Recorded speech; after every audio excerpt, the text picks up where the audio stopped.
Such a short notice. It's a great pleasure to see you. I did my best. I'm not sure of the Let's try again. Can you hear me now? I'm sure. Yes. Oh, one more. Gidi? Yeah. Can you... How about now? Yes, yes. Okay, finally. And, I don't see myself, but I hear you. And but Gidi, it's very, you have to go down. You have a small sign about like a camera on the left. okay. You see it? It. Yes, here I am. Hello. So we have people from all over the world, and it's a very great pleasure to have this second summit. First of all, really thank you to all of us, or all of you. Sorry, to all of you for agreeing some very short notice, and we will just adjust for the time that people will come. We have people from Israel, of course, but also from US, from Latin America, all countries from Latin America, from Benin in Africa, from India, from UK, from Italy, so and from Belgium also. I see Marie Niskin. So we have, and people from USA also. So it's really an international event, and I'm very glad about that. And it's, and of course, it's thanks to our prestigious speakers. So we will wait for about, we will leave perhaps 2 or 5 minutes, 2 to 5 minutes before. Actually, it's still 7 minutes before 4 o'clock. Yes, so we will leave people the time to arrive, and for the time being we have 13 participants, and we are waiting for at least 50 were registered, and sometimes people are registering very, very late. So especially in Israel, they love so much to register at the last minute. So it will not be a surprise to have people from Israel who have not registered.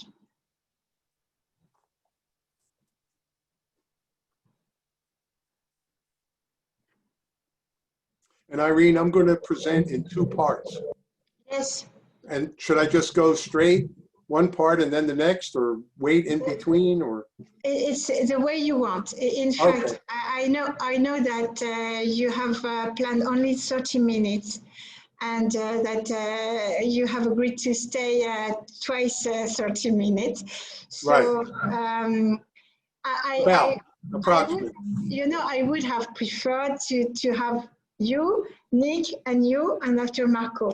But I know that you have a very tight timeline. So if it's okay if you want to go in the row, perhaps you stop in the middle for the questions. Okay. Yes, I can do that, and then also at the end. Yes. About 1 hour total. Yes, this is exactly what I've told to Nick. And then, you know Nick Sevdalis? No. No? Nick Sevdalis is a professor is director of the Implementation Science and Patient Safety in the King's College of London. Oh, okay. And, it's absolutely fascinating. The implementation science is really a fascinating topic. We have, do you know Professor Cohen? Do you know Gidi Cohen, our chairman? Have you ever met? Mike? Yes. Do you know Professor Gidi Cohen, our chairman? No, I don't think so. So, I can read the Hebrew letters though, Cohen, I see at the end. hello, Nick. So all our speakers are here. People are coming very slowly, but steadily. So how are you doing, Nick? Yeah, very good. Thank you. How are you, Irene? Fine, fine, thank you. It was tough for you just to come back from a holiday and start. I didn't realize the timing. It's my fault. Okay, Be here. so do you know the other speakers? We have Mike Cohen, the president and founder of ISMP. We have Marco Tucori, who is a member of the board of ISOP, and he's a coordinator of the Tuscany Pharmacovigilance Center and in the IFA also. So we will introduce all of you later, but at least we are starting. Hello, how are you doing, Professor Dana Picard? Welcome. Very well, thank you. Very happy to be with you there. Same for us. So, Nick, I was just telling you, telling everybody that we have people from all over the world, and it's really a great thing to see how the collaboration between all the chapters have been very efficient. We are looking forward because we are really building a strong collaboration between ISOP International and also few chapters that we want to set up the program for the whole year. We have very soon a meeting to set up this agenda and to go on. So we will leave 2, perhaps 3 minutes for the people who will be late, and then we will start at 4:03. It's fine for you? Yeah. Okay. So you know that on the 16th, 17th of September, there is a WHO Patient Safety Day, and ISOP is organizing 2 days of Patient Safety Day dedicated to medication errors. And then as ISOP Israel chapter, we are coordinating all the activities that will come from Israel. So we have a session, and we are also collecting any video, abstract articles that are coming from Israel to put on the website of ISOP International, and on especially for these 2 days. It's really a very outstanding event, and I really advocate for all of us to participate actively and to send a lot of documents about that.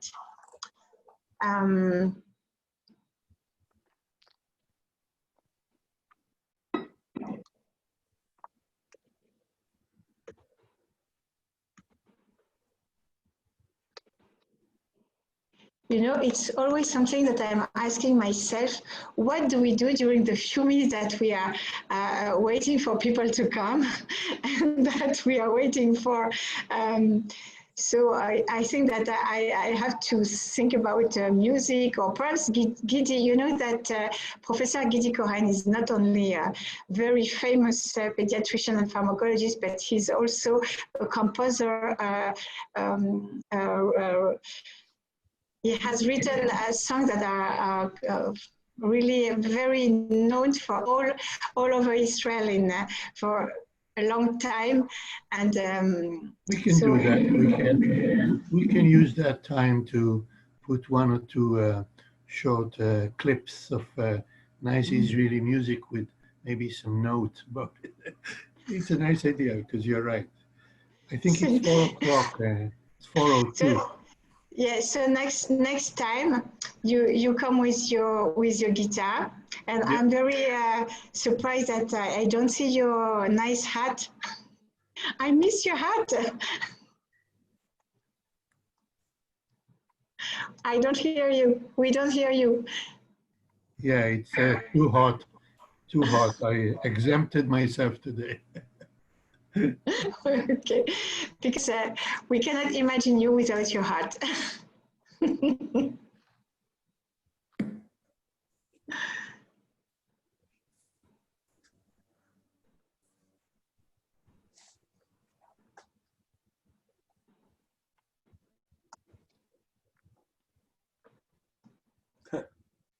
Better, really, really better.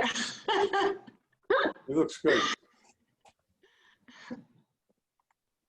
And also, I think that it was to mention that Gidi has written a theater piece of theater for children that is acted in many hospitals in the world by children. The sick children are acting this theater in the hospital. So it's if you have the opportunity to go to YouTube, you could find that it's really very moving. So I think that we will start. Should I begin? I think that I will make a short introduction about the WOOL program, and then Gidi will introduce you, Mike, to whoever doesn't know you, which is very few people. So we will start now. Perhaps you can switch off your all your microphone, and then we will start.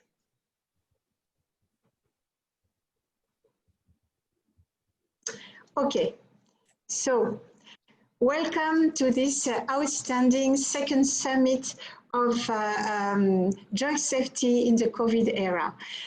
Today we have an event in collaboration with Mother Risk International. Mother Risk International has been created by Professor Gidi Cohen in Toronto, and he's well known all over the world to provide services and advices for pregnant women and for exposure in drug for the fatal exposure of drug. So I would like to share my screen with my slide. Just a few slides. So our chairman today is Professor Gideon Cohen, and this is following the first summit who was held in 15th of July. That you can see the recording on our website. So the agenda today is we have first Dr. Mike Cohen, who will speak about his experience and ISMP experience during this pandemic. Then we have Professor Nick Sevdalis, who will talk about the assessment of the implementation and the impact for all infographics.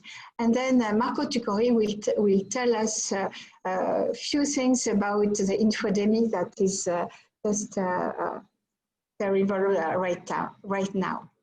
And then a few words about our chairman, Professor Gideon Cohen. He's the director of Mother Risk International, head of pharmacology in Yale University, and he has created Mother Risk International. He's a pediatrician, pharmacologist, and has written about 15 books on drug safety and thousands of articles.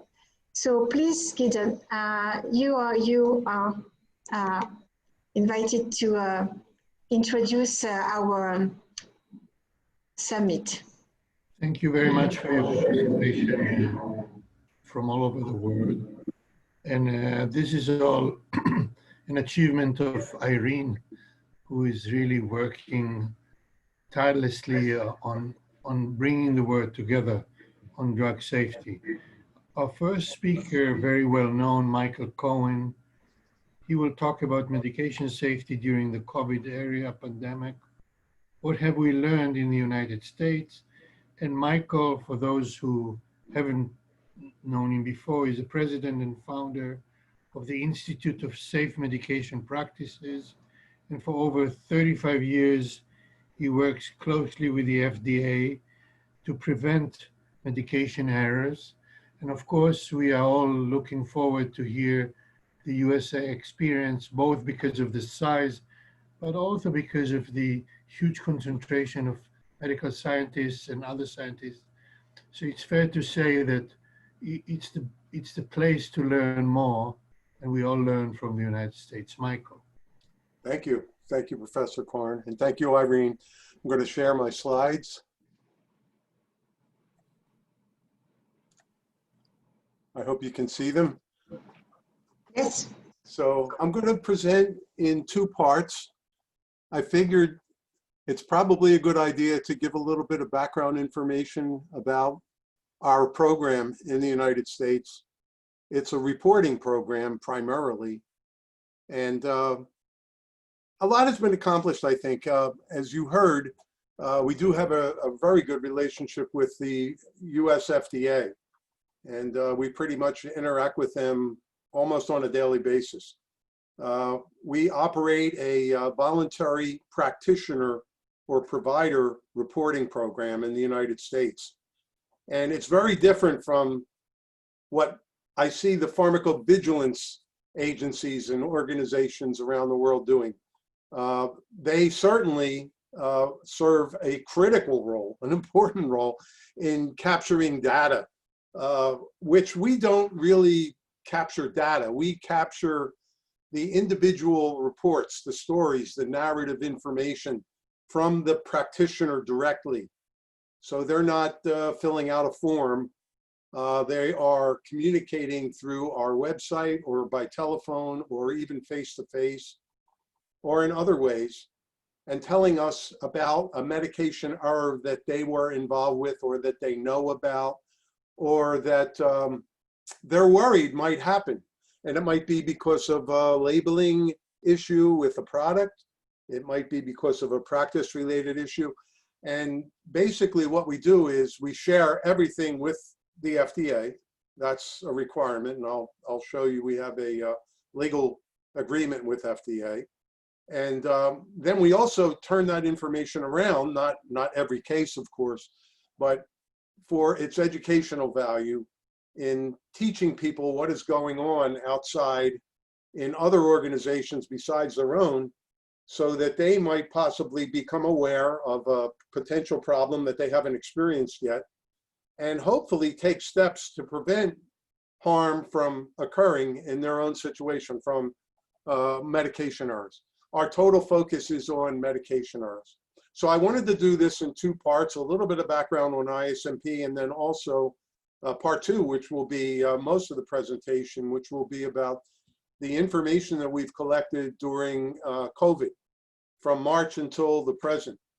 In fact, next week, we will have an article on medication errors involving remdesivir, which we have quite a bit, and our Food and Drug Administration also has quite a number of reports that all of us can learn from. So I'm going to proceed now. So the first part will be a backgrounder about ISMP and our role and the role of FDA and how we interact with the field. And first of all, I should tell you, we are not a private company. We are a public charity. So when it was formed a little over 25 years ago, in 1994, we formed as a nonprofit organization. So we are governed by a board of trustees. And actually, very recently, we affiliated with another large nonprofit, ECRI, or as we call them, ECRI. It used to be called ECRI Institute, and before that, it was Emergency Care Research Institute. And they focus largely on everything outside of medication errors. Their focus was not on medication errors. So it was a really good affiliation for us. A piece of the puzzle, two pieces of the puzzle came together. So a lot of their focus is on medical devices, for example, or procedures. And like I say, they're a very large organization, and they are multinational. They have locations in Malaysia, in London, and in Dubai. And we were very happy to see the new relationship between UAE and Israel as a good thing, we think.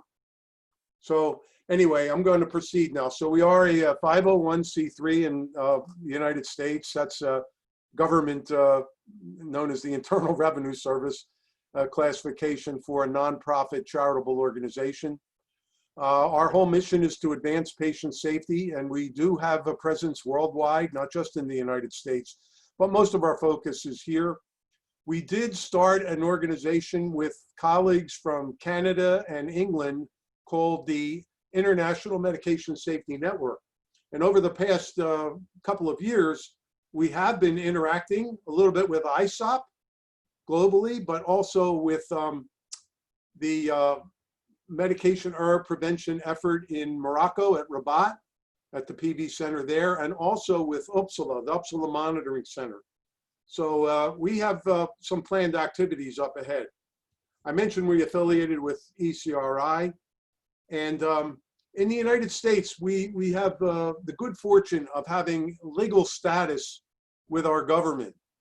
So we are one of the federally certified patient safety organizations. So what this means is, if the provider who reports to us is concerned about the potential, for example, for a lawsuit, down the road, and they want to protect their information that they send to us legally, they can send it to us as a patient safety organization, of which we are federally certified by the Agency for Healthcare Research and Quality. And we can protect that or shield that information from the plaintiff's attorney. So that's a good status to have. And about 8% of the reports that we get, the reporter asks for that status. So it's a little bit different than most of the other reporting agencies. We're one of many in the United States, but we're the only ones that are focused on medication errors and nothing else, and also a nonprofit. And our information is available to everyone. We have newsletters that I'll show you in a couple of minutes. So it's totally on preventing medication errors. Another feature of our program is that I am a pharmacist. I've been a pharmacist for many years, but our organization has as many nurses as we have pharmacists. And we have a physician who is our medical director, who is an anesthesiologist and a pediatrician at Children's Hospital in Philadelphia. And Ron Littman. He has been to Israel and he did presentations on our behalf. So it's also the approach that we take. When we interact with people, we are not presenting the position of a physician or the position of a pharmacist or a nurse. We try to present the position as an interdisciplinary group that is making the recommendations. And we think that has been very important to our success, the successes that we have had. We started out as a journal column in the 1970s, and it's published monthly, and multiple journals. All of our staff has, our professional staff, not all, but most of them have responsibilities to present in different journal columns, which are available through subscriptions from different publishers. Some of them are free, or organization like American Pharmacists Association. Nursing 2020 is one of the journals right now. We hear directly and interact with the providers. It's not like a nurse has to fill out an incident report and send it to the risk manager who sends it to the FDA or a database. They talk to us directly. And the reason for them reporting is altruism. They want to benefit others with their information. So they are very free with their interactions with us. They love to talk to us. They will share photographs, screenshots from electronic health records, if that has been part of the reason for an error. They will talk to us on the phone to explain procedures that we may not be familiar with. That happens obviously sometimes. And this way, we are able to collect a lot of really important information and get detailed information so we can write this up and provide it in a publication. We have our own newsletter. We have 5 of them, which I'll show you in just a minute. One of them being our acute care, or our hospital. It's kind of our flagship or a major publication. And the really important thing too is that it does impact the work of the Food and Drug Administration, because they have made many scores and scores of changes with guidance statements, with working with manufacturers to change regulated product packaging, labeling, nomenclature. The same is true with the United States Pharmacopoeia, which develops the standards that FDA must follow, unless there's an extremely unusual exception. And USP has an entire chapter in the United States Pharmacopoeia publication, chapter 7, which is almost totally from the medication error reporting program. Constantly, new things are learned and incorporated. More recently, we affected expiration dating and having a standard way to communicate expiration dates, but also recently we removed ratio expressions from USP drugs like epinephrine. You won't see 1 to 1,000 or 1 to 10,000. Isoproterenol, neostigmine, none of that exists. It's all metric now. Because we had so many errors and people really didn't understand what that ratio meant. So I think it's a much better situation now with 1 milligram per milliliter rather than 1 milliliter 1 to 1,000, and people get that confused with 1 to 10,000. So we had many errors that were very serious and sometimes even fatal. We do affect public policy. We have 3 major programs: medication error reporting, vaccination error reporting, and we have a consumer reporting program as well. So we have a nurse that we employ for the consumer reporting, and we get a significant number of reports. And we have learned from the consumers about things that go wrong that involve them, sometimes with pharmacy dispensing.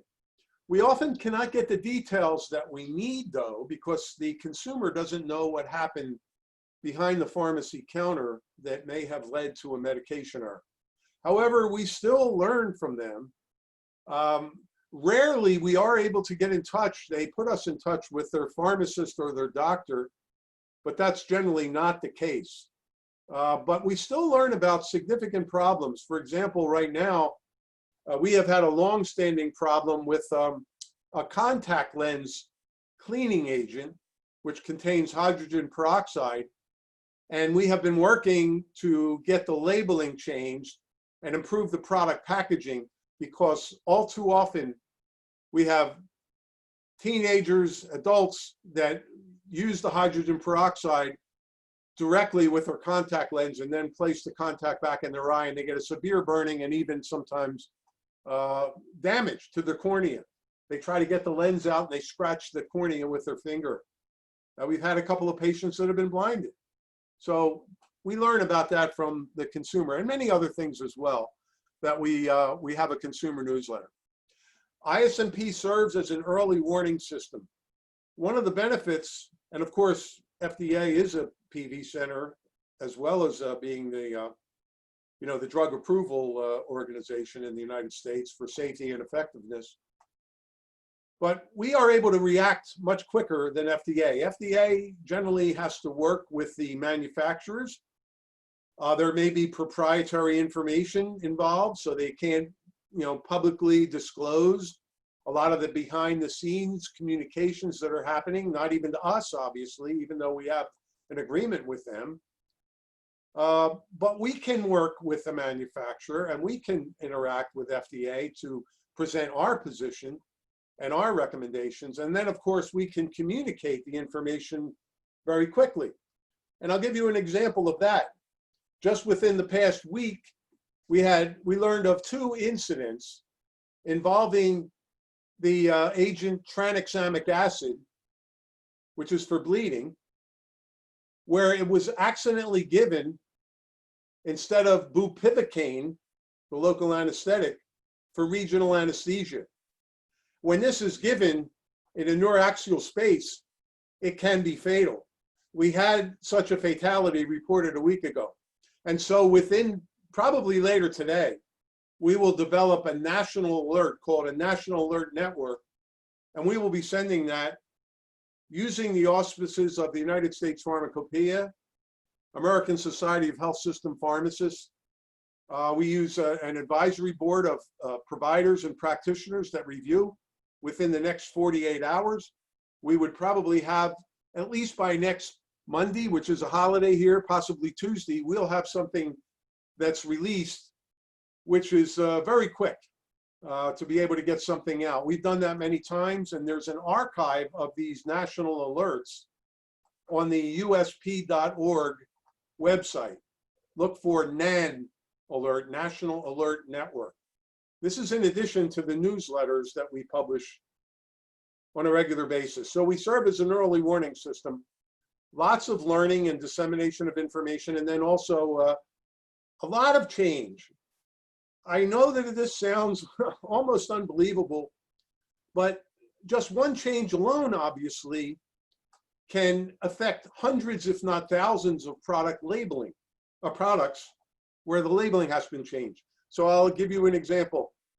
In the United States, for many years, our injectable medication concentrations on the injection vial, the package, the concentration was expressed on a per milliliter basis.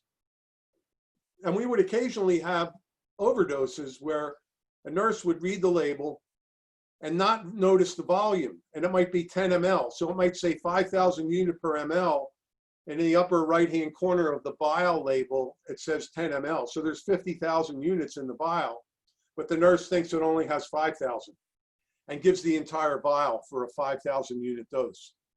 So we worked with USP after having this happen many times with many different drugs. And about 7 or 8 years ago, we made the change. So in the United States, and we're trying to work now with ICH to get this worldwide, because the same errors happen elsewhere, by the way. In the United States, we now require manufacturers to express the concentration as the amount per volume. So for the 5,000 unit per ml and a 10 ml vial, it would be 50,000 per 10 ml, and then in parentheses immediately below, 5,000 unit per milliliter. And that has prevented a lot of errors since that change was made, but it affected all injectable products. So literally thousands of vial labels.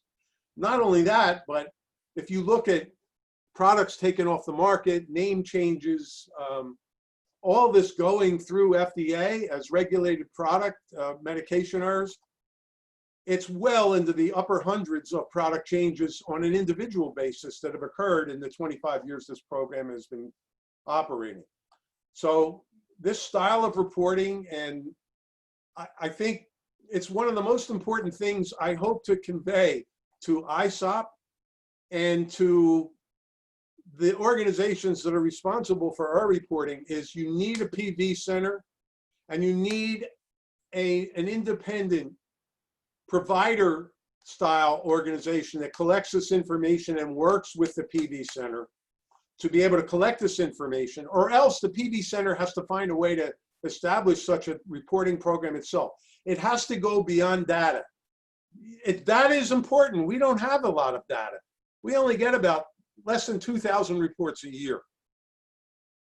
Your PV center might get a lot more than that, but we get a lot of detail and we're able to talk to the individual directly. We never identify them. Not once in all the years we've been operating have we identified an individual or a location. But we get the information. We talk to them on the phone. They show us the pictures, et cetera, et cetera.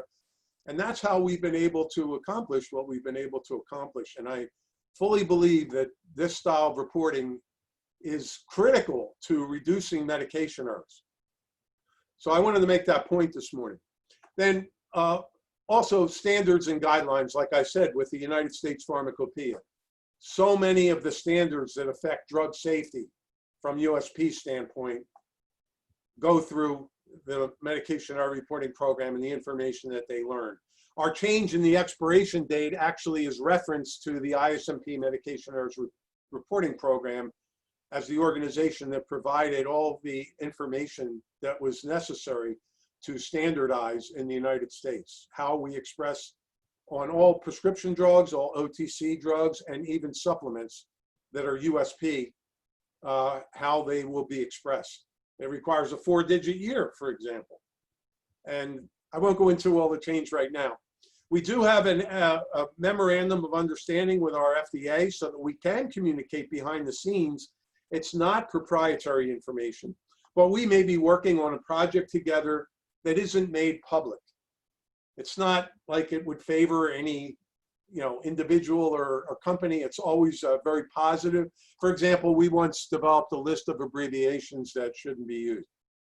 Or they may be preparing an article for publication in our newsletter. That has happened many times, and we highlight the newsletter from them, the newsletter article. They have a division, by the way, called the Division of Medication Error Prevention and Analysis, or DMEPA, and we share a fellowship program.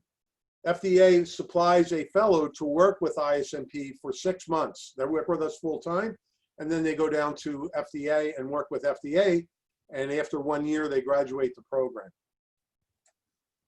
This is just what our error reporting program website looks like. It has a location, and if you click that, you see what you see there on the bottom, reported error, and we can report a vaccine error, a consumer error, or an error to our patient safety organization.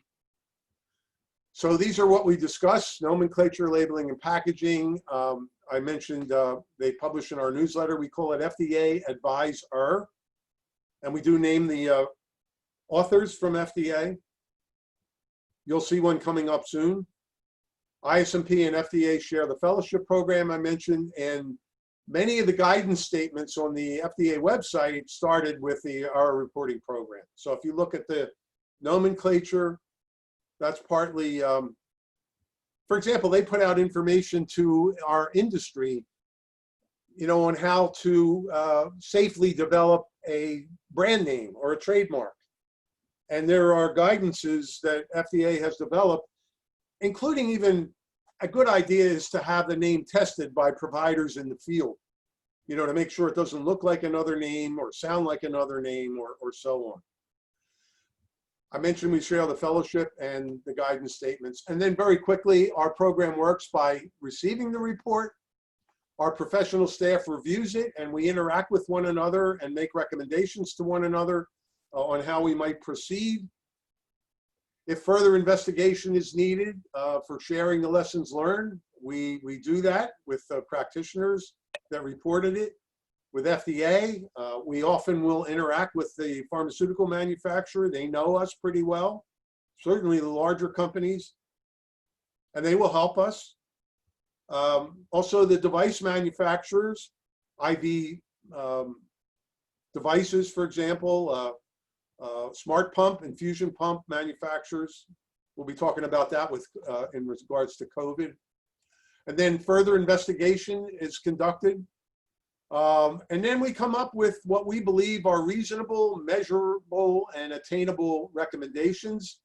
We share that with the field and draft. And we come up with eventually a hazard, our story, and our recommendations, and we share it via our newsletters and our journal columns. I know many of the hospitals in Israel, for example, receive the ISMP newsletter already. We also share it with manufacturers, other product vendors, and regulatory agencies, and also with the International Medication Safety Network. We have begun to establish a reporting site where we hope to be able to communicate international medication errors. And just a little bit more information about how this is done. I do, as I said a little bit earlier, find that this is a key to success globally, is that narrative information that we're able to get, the story. It's storytelling. It really is. It's anecdotal reports. It's nothing more than that. And it is so important.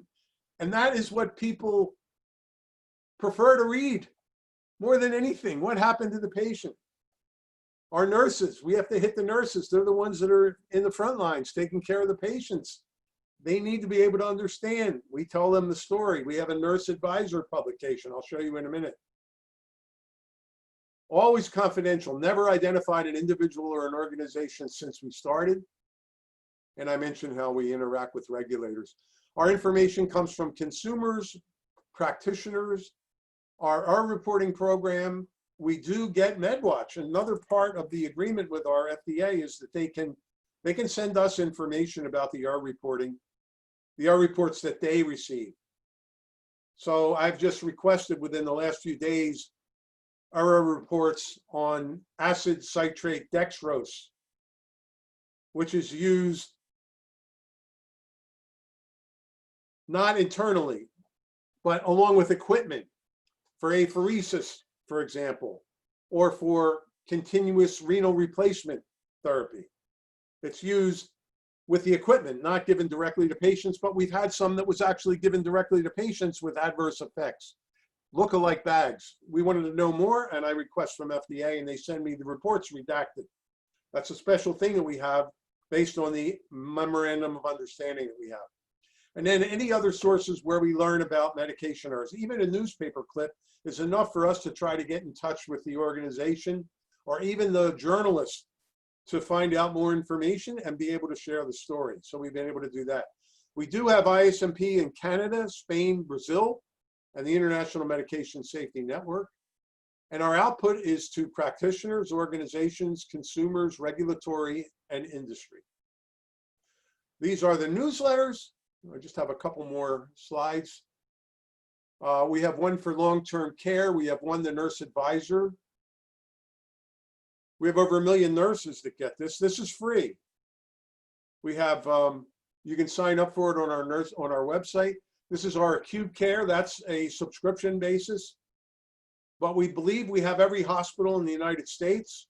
We have the individual hospitals, only about 1,000, but many of them have group purchasing organizations that contract with us to provide it to their clients. So that's how they subscribe. We have one for consumers, Safe Medicine, and another one for community pharmacy. And this is an example of our national alert network where we put out major warnings. It's not just product related, a lot of it is practice related. So we have come up with what we call targeted medication safety best practices. It's a spotlight program for how to handle certain drugs. I noticed my colleague Andrew Seeger is on this call. I saw his name on the screen, and Andrew and ISMP have worked for a long time to bring more information about intravenous vincristine that occasionally is given into the neuraxial space, notably intraspinally, intrathecally, which is almost always fatal. There have been a couple of cases where patients have survived but been paralyzed. Andrew has collected over 140 cases, and he has shared them with us. We have our own cases that we've occasionally received. And in the United States, just this past summer, or this summer, the Food and Drug Administration has removed syringe administration from product inserts, the labeling of the product. It's only to be diluted in a mini bag, a flexible container. No longer in a syringe, because the syringe can be used to inject it intrathecally. The mini bag, a larger container, would never be used. In fact, it's something I'm thinking about for the tranexamic acid that was mixed up with bupivacaine. When we put tranexamic acid in a mini bag, it's doubtful that would be syringed for regional anesthesia. So it might be one of the fixes we recommend. So we also did one on methotrexate. There's a whole list of recommendations for each of these that you see here. This is for 2021. We've been doing this now since 2014. Every other year we come up with new ones. And we have done baseline studies, surveys of organizations to see how well they're doing over time in implementing these. These are all practice issues. These are not regulated product issues. And it has been a very successful program. When we started with vincristine, and I'm not claiming that we're the only ones that have promoted this, the professional organizations in oncology have as well, like American Society for Clinical Oncology, the Oncology Nurses Society, as well as ISMP. We started, it was 40% in 2014. Now we're up to about 85, 90% of hospitals that only use mini bag, the flexible container. And we want to change everything. Yes. Mike, you have 2 slots of 30 minutes. Okay. Can you just summarize for the ISMP? I think that is very important Yes. to introduce ISMP. ISMP, it's we have a partnership with ISMP. You are part of the advisory board of ISOP Israel, has Ron Littman, and perhaps we can have some question. We can go to some question now, because before going to the second part, it's okay for you?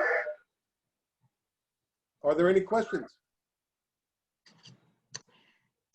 Perhaps I just want to add that what I have really used as much as possible was a self-assessment, which was used in the hospital Mayana Yoshua in Israel to really assess the practice and change the way people are behaving, so changing behaving, setting up a kappa, and it has changed tremendously the way the hospital was looking at drug safety. So I don't know if you have more questions, or if we can go to the second part of your presentation. We can. And by the way, we have a perioperative self-assessment that will be published in about a month. We've been working on that for several months. It's funded by FDA. So that was actually the last slide. I just wanted to show the websites. Well, we'll now go to part 2, which is the medication safety during COVID. And this has been a very interesting thing for us. We've had a lot of reports, actually, and you know, I'm sure some of you have obviously worked in critical care yourselves, and you can imagine the you know, in the United States we continue to have a big problem. We have about 1,000 deaths a day in the United States. Very concerning, obviously. We have some surges that have been going on in different areas of the country. We're seeing some improvement in the southern United States. Now it's growing in the northern. And we hear from the critical care nurses. We hear from the doctors. We hear from the pharmacists. And you can imagine what it must be like when there is a surge of patients hitting the critical care unit. When this first started in March and April, we were totally unprepared. We were beginning to even develop intensive care units outside of the intensive care unit. We were building tents. We were taking athletic arenas and building intensive care units out of them in order to be able to house the patients. We don't see that so much. They weren't really utilized all that much outside of the hospital, but it's been pretty amazing. Very hectic, a lot of disorganization, staffing shortages, people getting sick sometimes, having to use people that aren't used to working in critical care, so they don't know how to use some of the equipment, or they've never been trained to use barcode systems. We use a lot of barcoding in the United States. We're able to do that. We have a law that FDA requires. It's a regulation. Manufacturers have to put a barcode on the label of all drugs. And so we use the equipment now to scan it to make sure we're giving the right drug. The critical nature of patients, they're all very, very sick, obviously. And then what happens is we have PPE shortages. So, you know, people have trouble traveling from one patient room to another, or going outside the room and back in and having to change PPE. So in this scenario, not knowing how to use some of the pumps that we're using, if you have patients coming in that aren't familiar with them, it becomes a big problem, and it becomes an error-prone situation. We sometimes leave medication for one patient in a room when a patient dies or gets transferred because they have improved. They get transferred out of ICU, and some of the bags of medication remain, and that has been a source of error if they get confused with a new patient that comes into the room. So, for example, one of the things we've run into is wrong concentration, especially with the vasopressors and with fentanyl, or wrong drug with the vasopressors. or fentanyl and another drug. And I'll explain that in a second. So for example, 2 concentrations of fentanyl in one hospital were reported, a 10 microgram per milliliter and a 50 microgram per milliliter.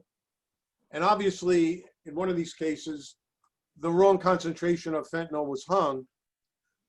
On the good news side, we have patients that are intubated and they're on ventilators. And so it is not the same problem as it would be if the patient wasn't receiving artificial ventilation of some type. But the wrong concentration has been administered due to removing drug from a drawer in the patient's room that was there from a previous patient. And this is a frequent type of error. We also have this type of error with prescribing, where the wrong medication is selected off a screen, or I should say the wrong concentration, or the way that the drug is administered. The dosing might be different. So in some hospitals, they have multiple ways to actually order the drug. Microgram per kilogram per minute, milligram per hour for some drugs, milligram per 24 hours or milligram per day, multiple ways of expressing the concentration and the dose.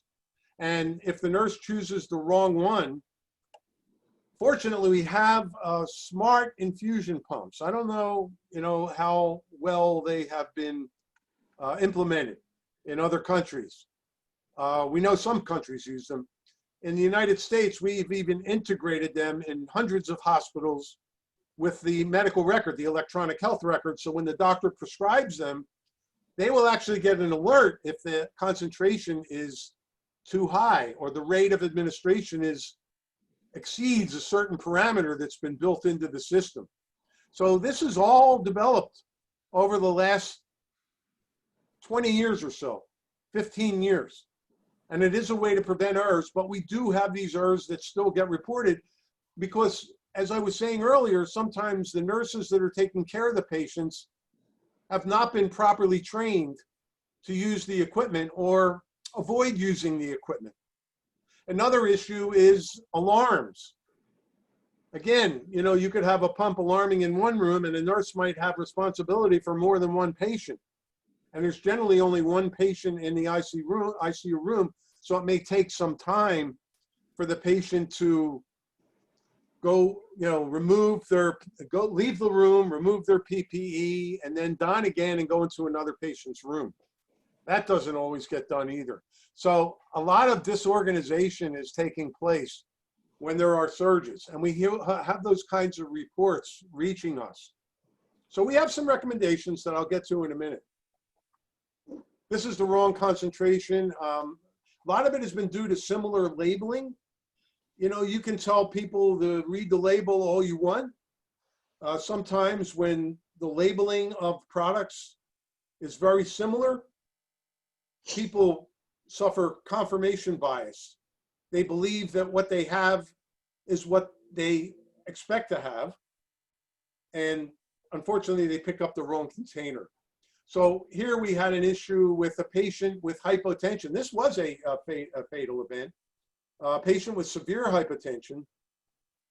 And I'm trying to move this because it's blocking some of my, there we go. A patient with severe hypertension, and they had norepinephrine titrated. They wanted to titrate it up, but the patient's blood pressure continued to drop as they titrated it up. They never had any effect on the patient's severe hypotension. And after the patient died, they found that they had actually been titrating fentanyl and upping the fentanyl. So again, we have some recommendations for preventing this type of error that I'll get to in a minute as well. Because bedside barcode scanning technology may not have been used, and the smart pump drug library, the smart pumps have a drug library that you can set for too high a dose, too low a dose, too high a concentration, too low a concentration. And it can be a very effective way if it is in fact engaged. But again, not everybody has engaged that. Also, as I just said a little bit earlier, some of these pumps are even integrated with the electronic health record. So it isn't even the nurse that sets that actually inputs the order. It's the prescriber, the physician, that will get the message, because the drug library is in the electronic health record, as well as the pump. The nurse can make some changes, but it's basically the physician that gets that. And it has been a real great way to prevent medication errors. So here's what we have recommended for safe practice recommendations: standardized to a single concentration, or where there's multiple concentrations, perhaps 2 at most, for high alert medications. These are drugs and drug categories that are most likely to injure patients when used in error. We call them high alert drugs. It's something that we established years ago. Taking into consideration that the patient may need fluid restriction, that's why you will see some of the higher concentrations that might still be necessary. Standardize the way that we administer the medication, if at all possible. We have seen up to 7 and 8 different methods for dosing a patient for the same drug. You can imagine how error-prone that is. So if we can go to just microgram per kilogram per minute with a drug, there's no more than one choice, which is something that can be done in some cases. You can avoid the potential for error. And then for common infusions, we highly recommend not the nurse preparation, not nurse labeling, not even pharmacy labeling. We recommend, in the United States, we've been very fortunate to have pre-mixed products by the manufacturer that are commercially available that do allow a visual distinction from one another. And that also can help to prevent medication errors. In addition, if you are dispensing these from the pharmacy, we recommend bold auxiliary labels to critical care infusions when you are dispensing any non-standard concentration, or especially when dispensing a paralyzing agent, a neuromuscular blocker. Sometimes these are used in patients that may not have been intubated yet by accident. And without them being on a ventilator, we have a serious problem because they're paralyzed. They cannot move one muscle in their body. So they can't yell out, they can't bang on a table, and unfortunately they will stop breathing if they're not being ventilated. We also have recommended tall man letters. That is something we developed a while ago for differentiating drug names. We're not real happy with the way things, FDA does require it on some of the manufacturer's products, not all of them.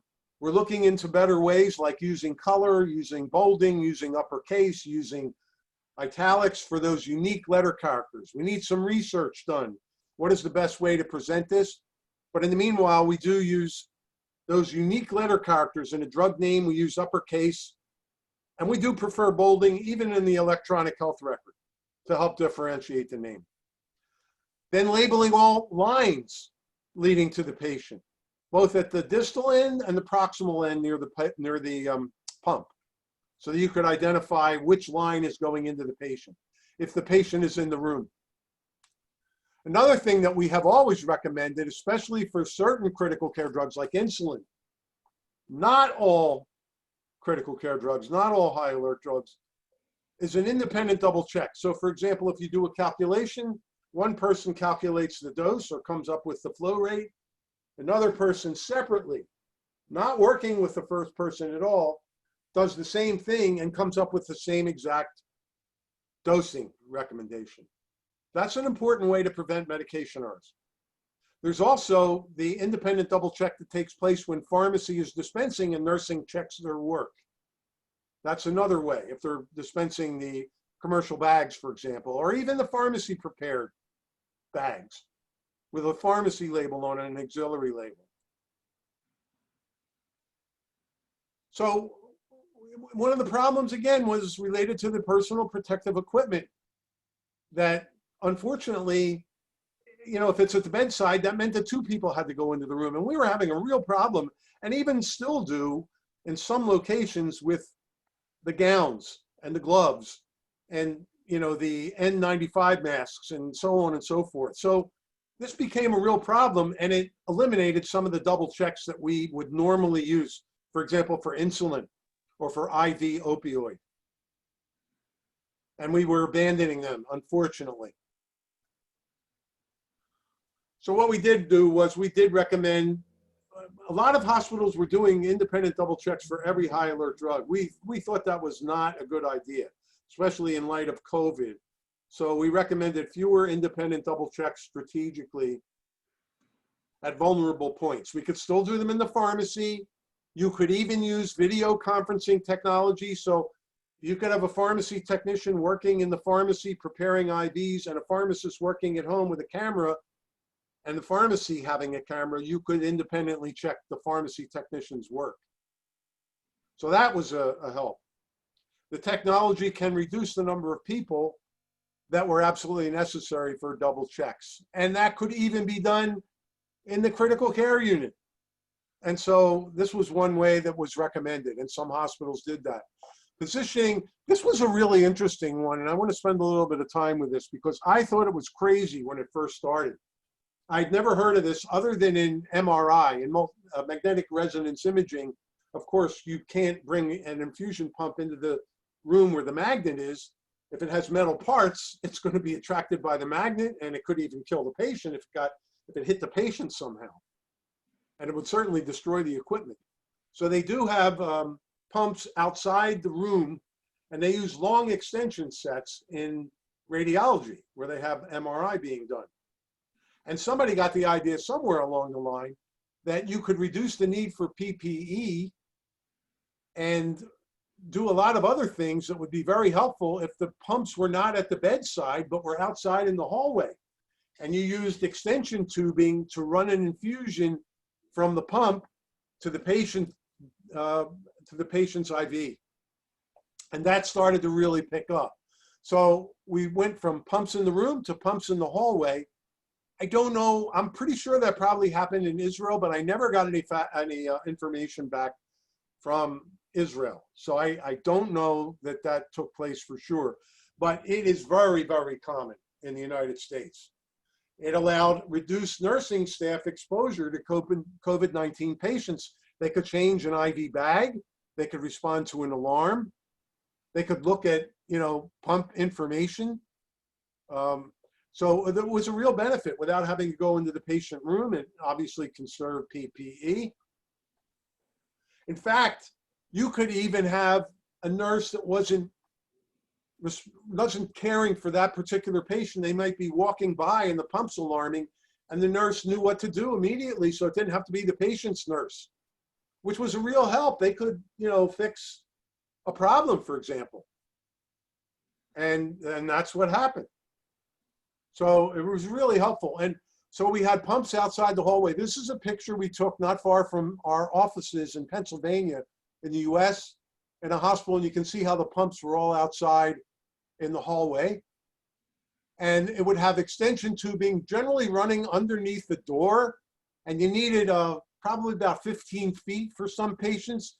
We even had people drilling holes through the drywall and putting seals there, because a lot of these rooms, of course, would have negative pressure to prevent any aerosolization of the virus reaching the hallway. It would be removed from the patient room through an exhaust system and negative pressure.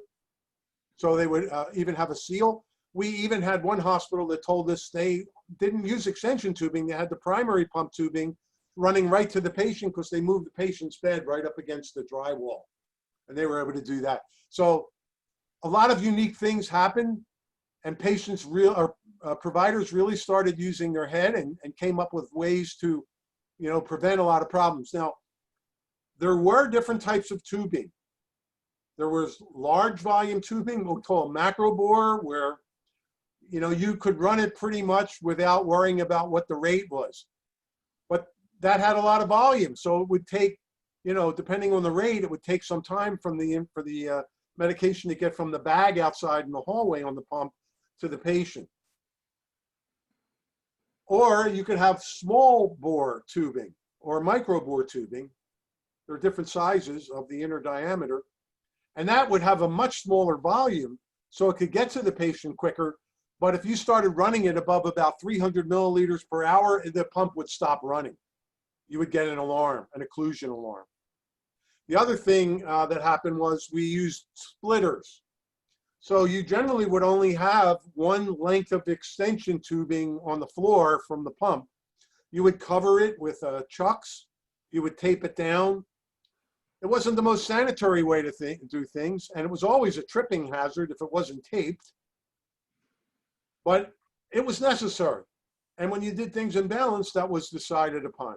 So basically, we used these splitters so you could run an infusion from each bag into the splitter and then have one length of tubing.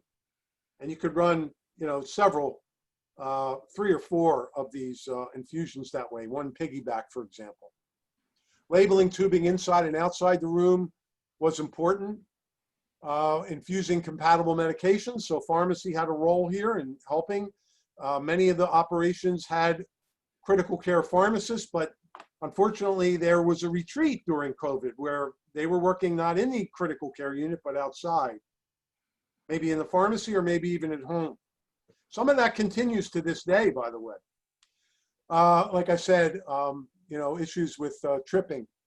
There was a lot of clustering of care. So even with medications, trying to get all the meds clustered at one time. So you would be able to reduce the number of times a nurse would have to go into the room for, bedside glucose, for drug administration, for whatever. That was really important. Vital sign checks. Again, with the independent double checks, I kind of talked about that already, so I won't go on. We also saw an issue with pumps in the hallway. Where is the barcode scan happening? The nurse is not going into the room. They would put the patient barcode, they would print it out and put it on the pump pole. So that's what they're scanning rather than the patient. Occasionally these poles would be transferred and they would forget to take the ID band with the barcode off of the pole. So they could be reading the wrong patient's barcode and then pulling up medications that the patient wasn't on. So that was a little bit of an issue. We do have some situations like you see in the picture here where there's a glass wall. And sometimes we did have a nurse inside the room and they would be able to remove the patient's armband or print one and then show the nurse on the outside through the glass wall who could scan that armband. So that was a help. So all of these things were, it was a complete learning that we never had happen before. And then even access to the electronic health record became a problem. We just ran into a shortage of extension sets. The companies weren't able to keep up with it, although they saw it coming. Sometimes hospitals had to go back to pumps in the room with the primary sets only, but they were responding pretty quickly. One good news, you could use any manufacturer's extension sets. You didn't have to stick to just the brand of pump that you were using, like you would with the primary set. Occlusion alarms, like I was telling you before, we did have that problem depending on the inner diameter of the extension set that was being used. I talked about some of the benefits of having the pumps in the hallway. A little bit of problem with flow rate accuracy. That was not a big problem that got reported. I'm sorry that I moved that. You had to know how much volume the sets had so you could prime it and reach the drug, get the drug to reach the patient. You had to know how much flushing was needed, how much flushing fluid. So that became one of the issues in clinical practice.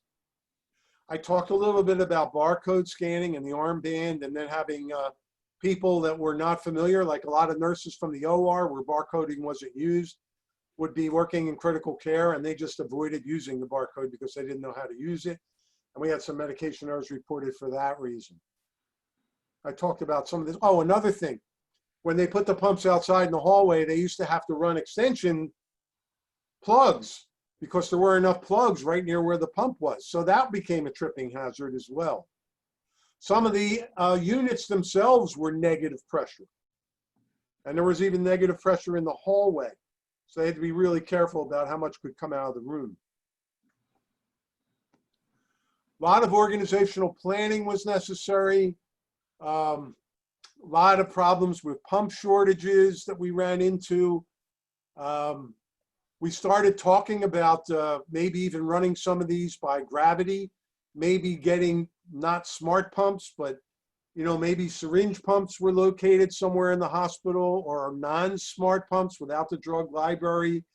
Look in every nook and cranny and find what you can to run pumps. We recommended, and pharmacy participated in, getting patients off of IVs as soon as possible, switching to oral.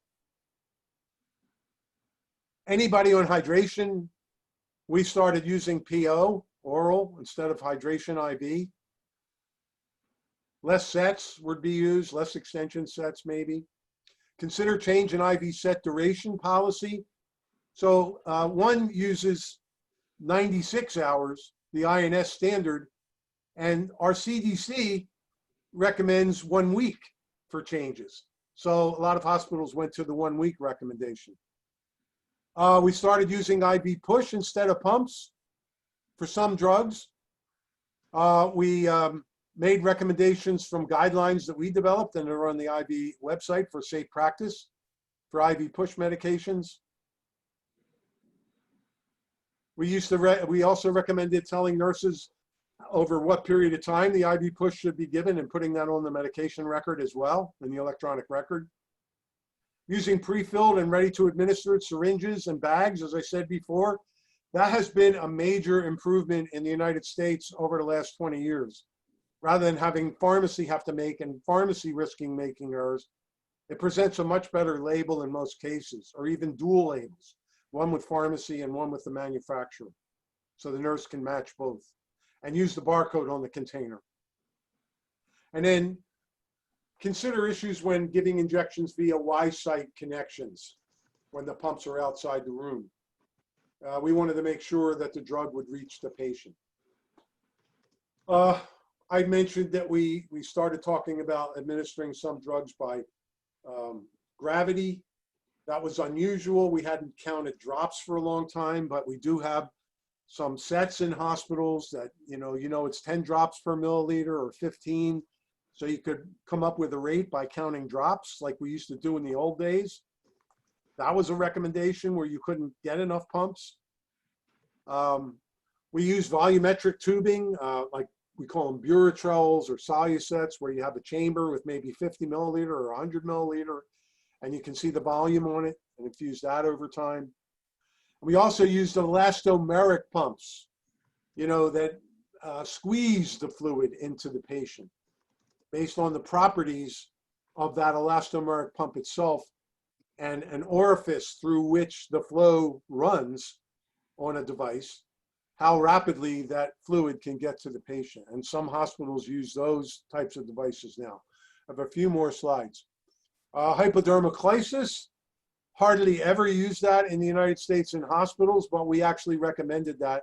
That is a subcutaneous gravity infusion, mostly used in long-term care. And some of the hospitals were using pumps in long-term care, so we thought, why not consider that? Some drugs could be administered that way, so we listed that as well. And we went through different things that nurses could do. We had a lot of problems with drug shortages, and I'll pretty much end with some things on drug shortages. One thing we ran out of, as you probably well know, if you're using nebulization in COVID patients, you're probably increasing, aerosolization in the patient's room, and that becomes a hazard to the nurses. So there was a big push for using metered dose inhalers, which don't have that same property. And unfortunately, we started running out of albuterol in metered dose inhalers. And so what was happening, and what we had seen in the past, championed as a cost reduction practice, not a safety practice, was reuse of the metered dose inhalers. And although we would never do this under normal operations, a number of hospitals asked us if we could develop a metered dose inhaler common canister, the metal part, protocol for sharing of pre-used inhalers. And everybody would say that's crazy. And by the way, we interacted with CDC, we interacted with FDA. They wouldn't put themselves out in any case. But it was a balance thing. You either risk patients or you come up with and we used government sanctioned disinfectants for this procedure. We put it on our website, and it was something that the hospitals, if they decided to do it, when a patient was discharged, we had a recycling procedure and a disinfecting procedure, and then making that available. And I'm not going to say that there wasn't a risk, and it's not something we would normally do, but you know, when it's albuterol and you need a way to administer it versus aerosolization, that's what's done. You can even develop something for intubated patients with the endotracheal tube. Our anesthesiologist came up with a way of doing that. I think he may have learned it from some others, where you could attach the metered dose inhaler to the patient's endotracheal tube with a little bit of an extension that was used. I don't know that procedure as well as he, so I can't describe it. Anyway, I'm not going to go. I think I pretty much explained it, so let me just jump down. We have some confusion with remdesivir label and remdesivir labeling errors. Unfortunately, we had a number of medication errors. We'll be writing about those next week in our newsletter. We did write about it once already. One of the problems is we have two ways of giving it, and pediatric patients can't have the pre-paired liquid. They need the lyophilized powder, and you have to reconstitute it with water. Unbelievably, every one of these says 100 milligram per vial, 100 milligram, 100 milligram, but one does not say that. It says 5. And we had a hospital that confused this. And when they needed a 200 milligram dose, they actually used 4 vials. It escapes me exactly why or how. We were able to find that. I speculated in the article that we did. The patients got a 4-fold overdose, or I'm sorry, 2-fold overdose each time, and it was 8 patients that got it. So we reported that to Gilead, which, by the way, now has just this past week, we have an FDA emergency use authorization for basically any hospital to be able to use it for patients where they feel it needs to be administered. Before, it was restricted for seriously ill patients that were receiving oxygen or artificial ventilation through ECMO, or were intubated and on a ventilator. And there was some improvement seen.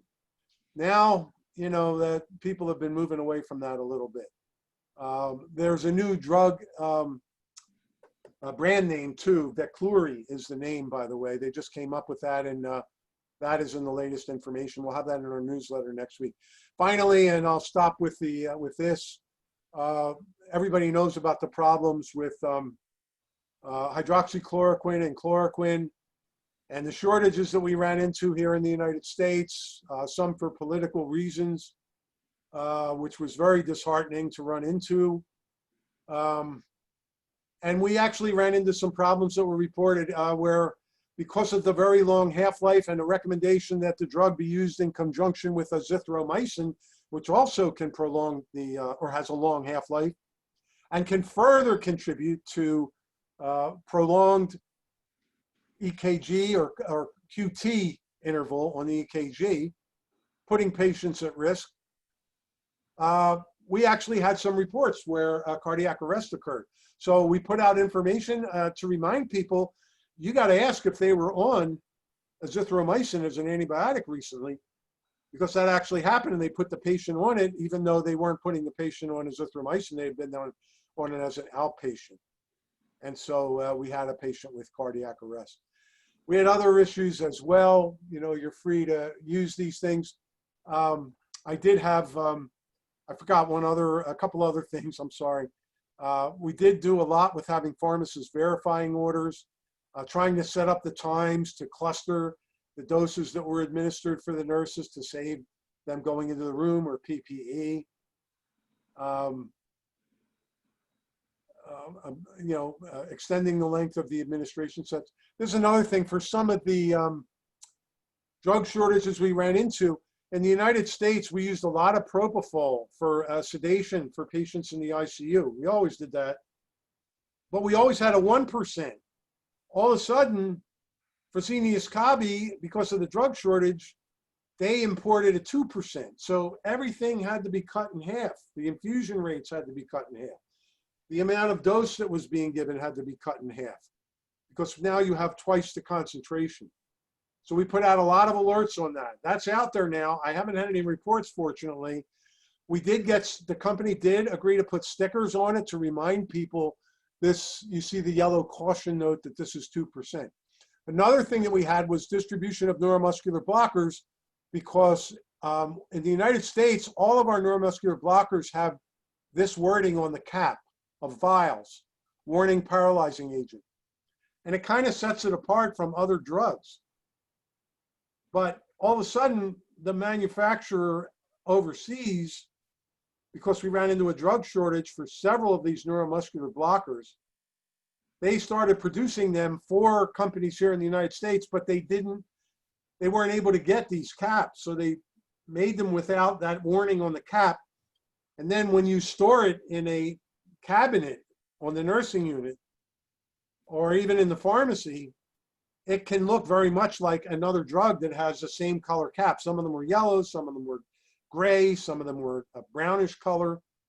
And then you really risk accidentally giving a paralyzing agent. So we put out national warnings on that as well. So again, a lot of this is communication, getting information from the field, develop a reporting program, or work with a practice group, physicians, nurses, pharmacists. Ideally, all three would develop a group like that. Perhaps it can be done on an international level, because you know, in many countries, they import drugs. So they use drugs from different countries.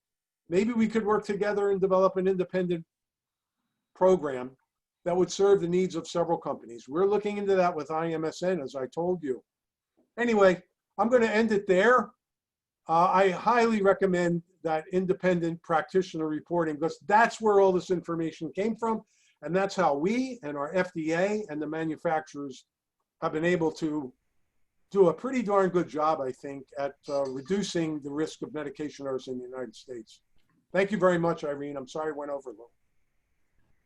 Thank you very much, Michael. This was very, very important. Show what a pandemic does to a whole system. The thought that it's on the point within all these new variables.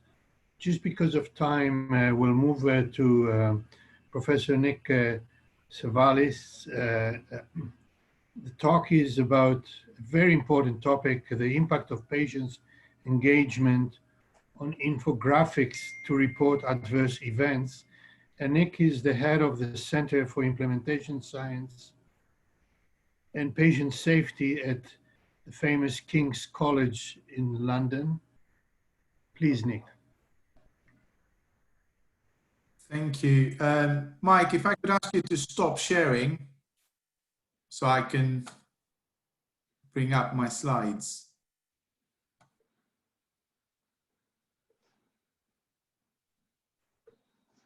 Brilliant, thank you. Now let me...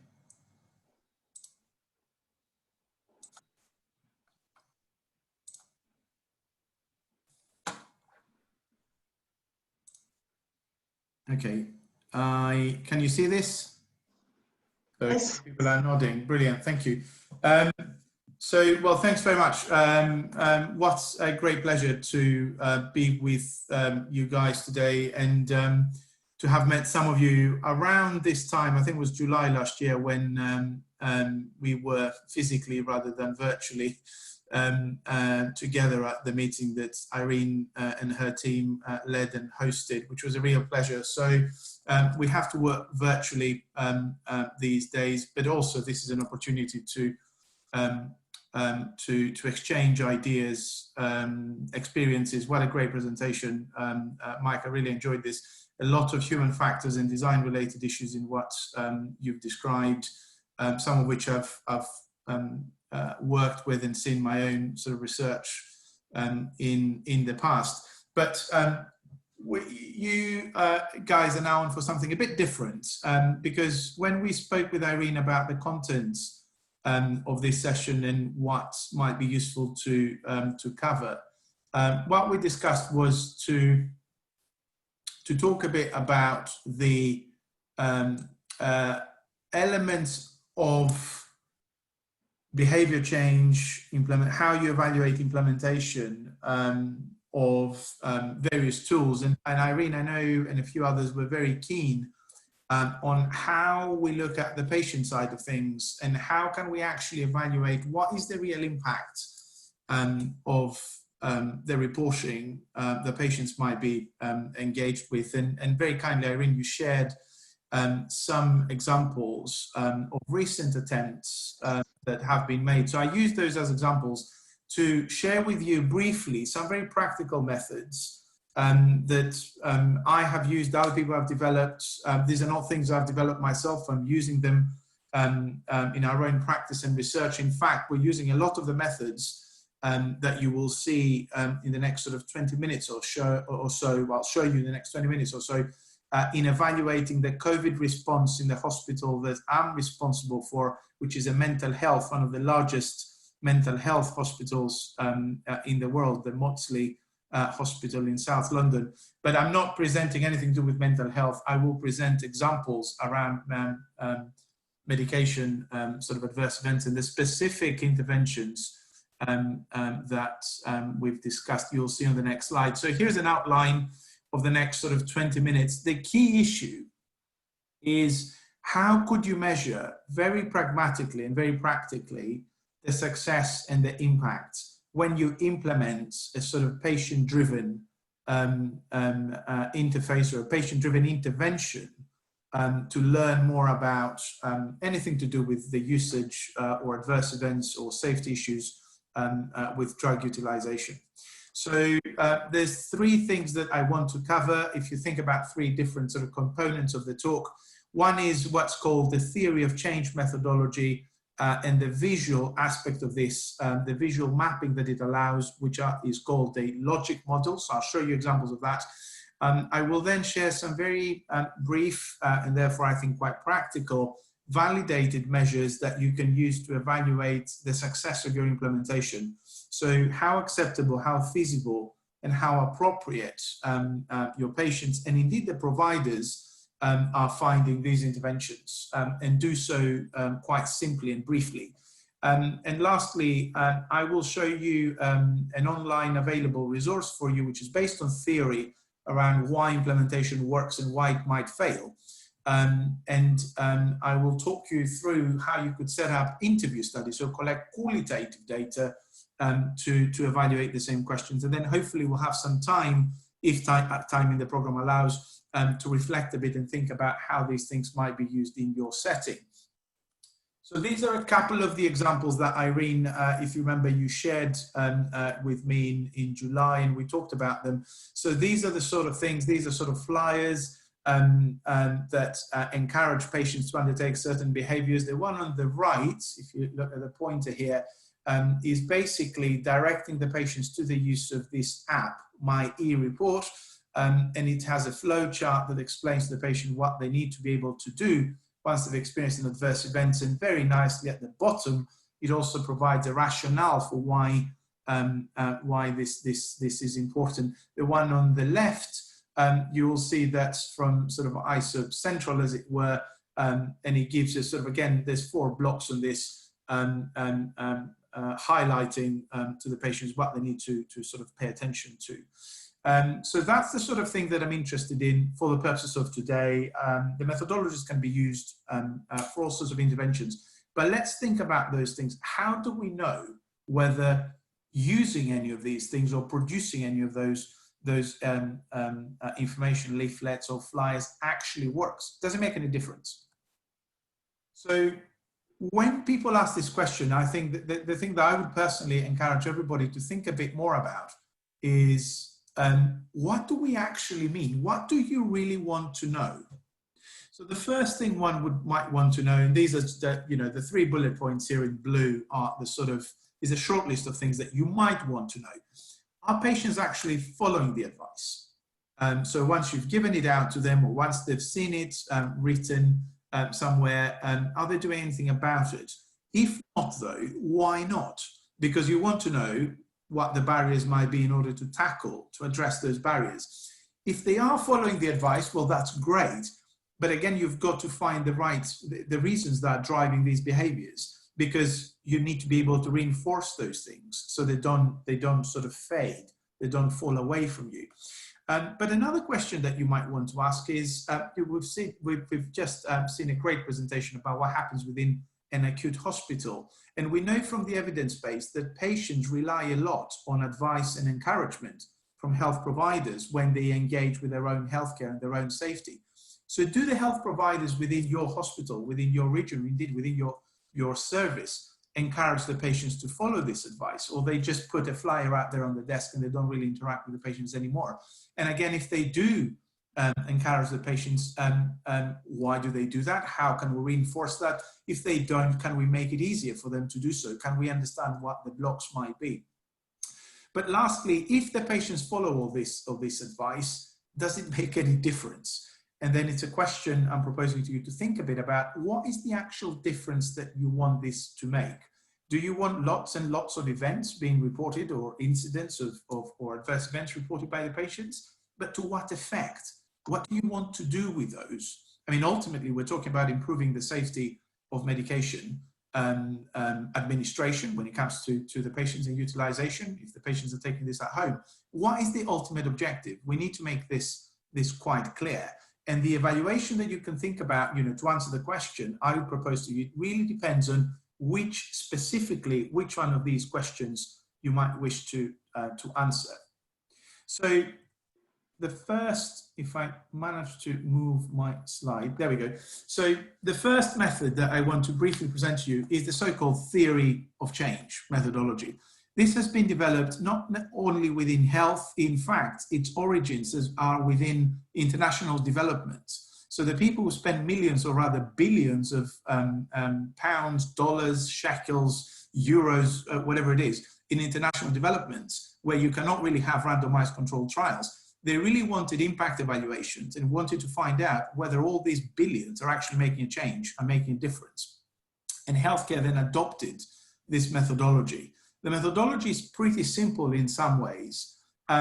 It looks visually, one of the ways to sort of represent it, it's a method that allows you to build a visual map on one page. This is absolutely critical. It cannot be longer than that. The theory of change, a methodology that allows you to build a map like this one, that basically start from the right-hand side. You start reading from here. The first thing that you need to figure out is the outcome. What are you actually interested in? What are you trying to achieve? Safety, increased reporting, increased recognition of adverse events, better engagement of the patient with their own healthcare, you name it. And ideally, you should be able to plan the timeline of that impact. 12 months, could be 2 years, 6 months, 12 weeks, this is entirely up to you, the timeline that you put here. And once you know these outcomes, once you've established those outcomes, and I'll show you in the next slide how you do that, then you start going backwards. You go from the right to the left, and you try and figure out what are the inputs, the activities, the things to do, and the outputs of those activities that will then facilitate those outcomes, that will ensure that these outcomes basically happen.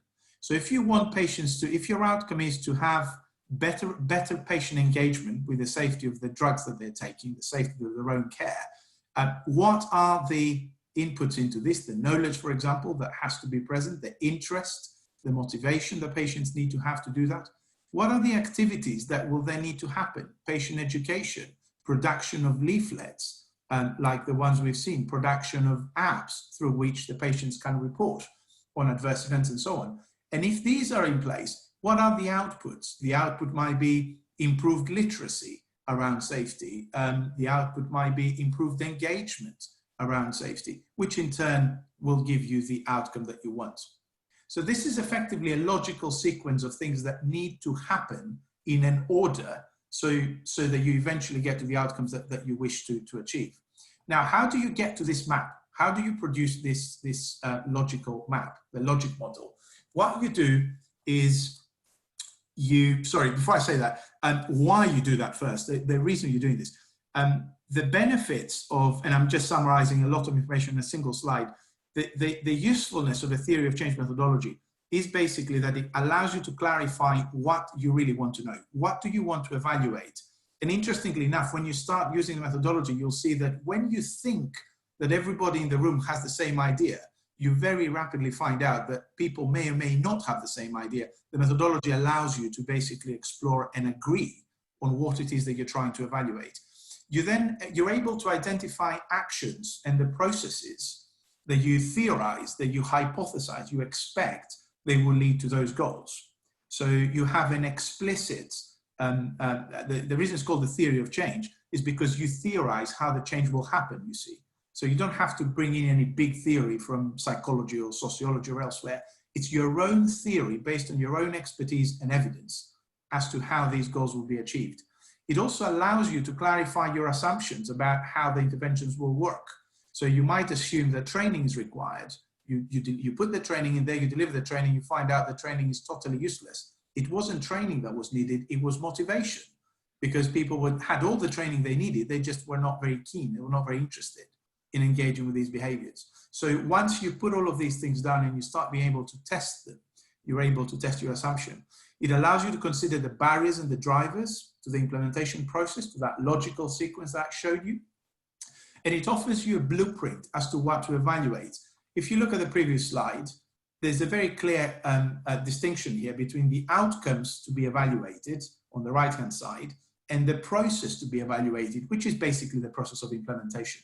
How are you going to put these apps in place? How are you going to incentivize the patients and the providers to use them? And finally, it's a very useful producing engaging people in producing these logic models is an engagement tool. It allows you to communicate your project.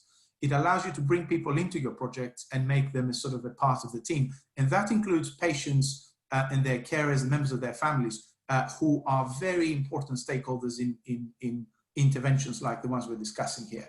So practically, what does it mean to use a theory of change? Basically, it means that you run a series of workshops and you trust that either yourselves or one of your colleagues has good workshop facilitation skills. You bring 2 or 3, usually you need 2 or 3 workshops. Sometimes you need more, sometimes you might be okay with it, just 2 might be enough. You ensure that you get the right people in the room. So you get anything between 6 and 10 or 12 people maximum around the table with a couple of facilitators. And as I said to you, you start from establishing what are the outcomes and you get everybody to agree on those outcomes.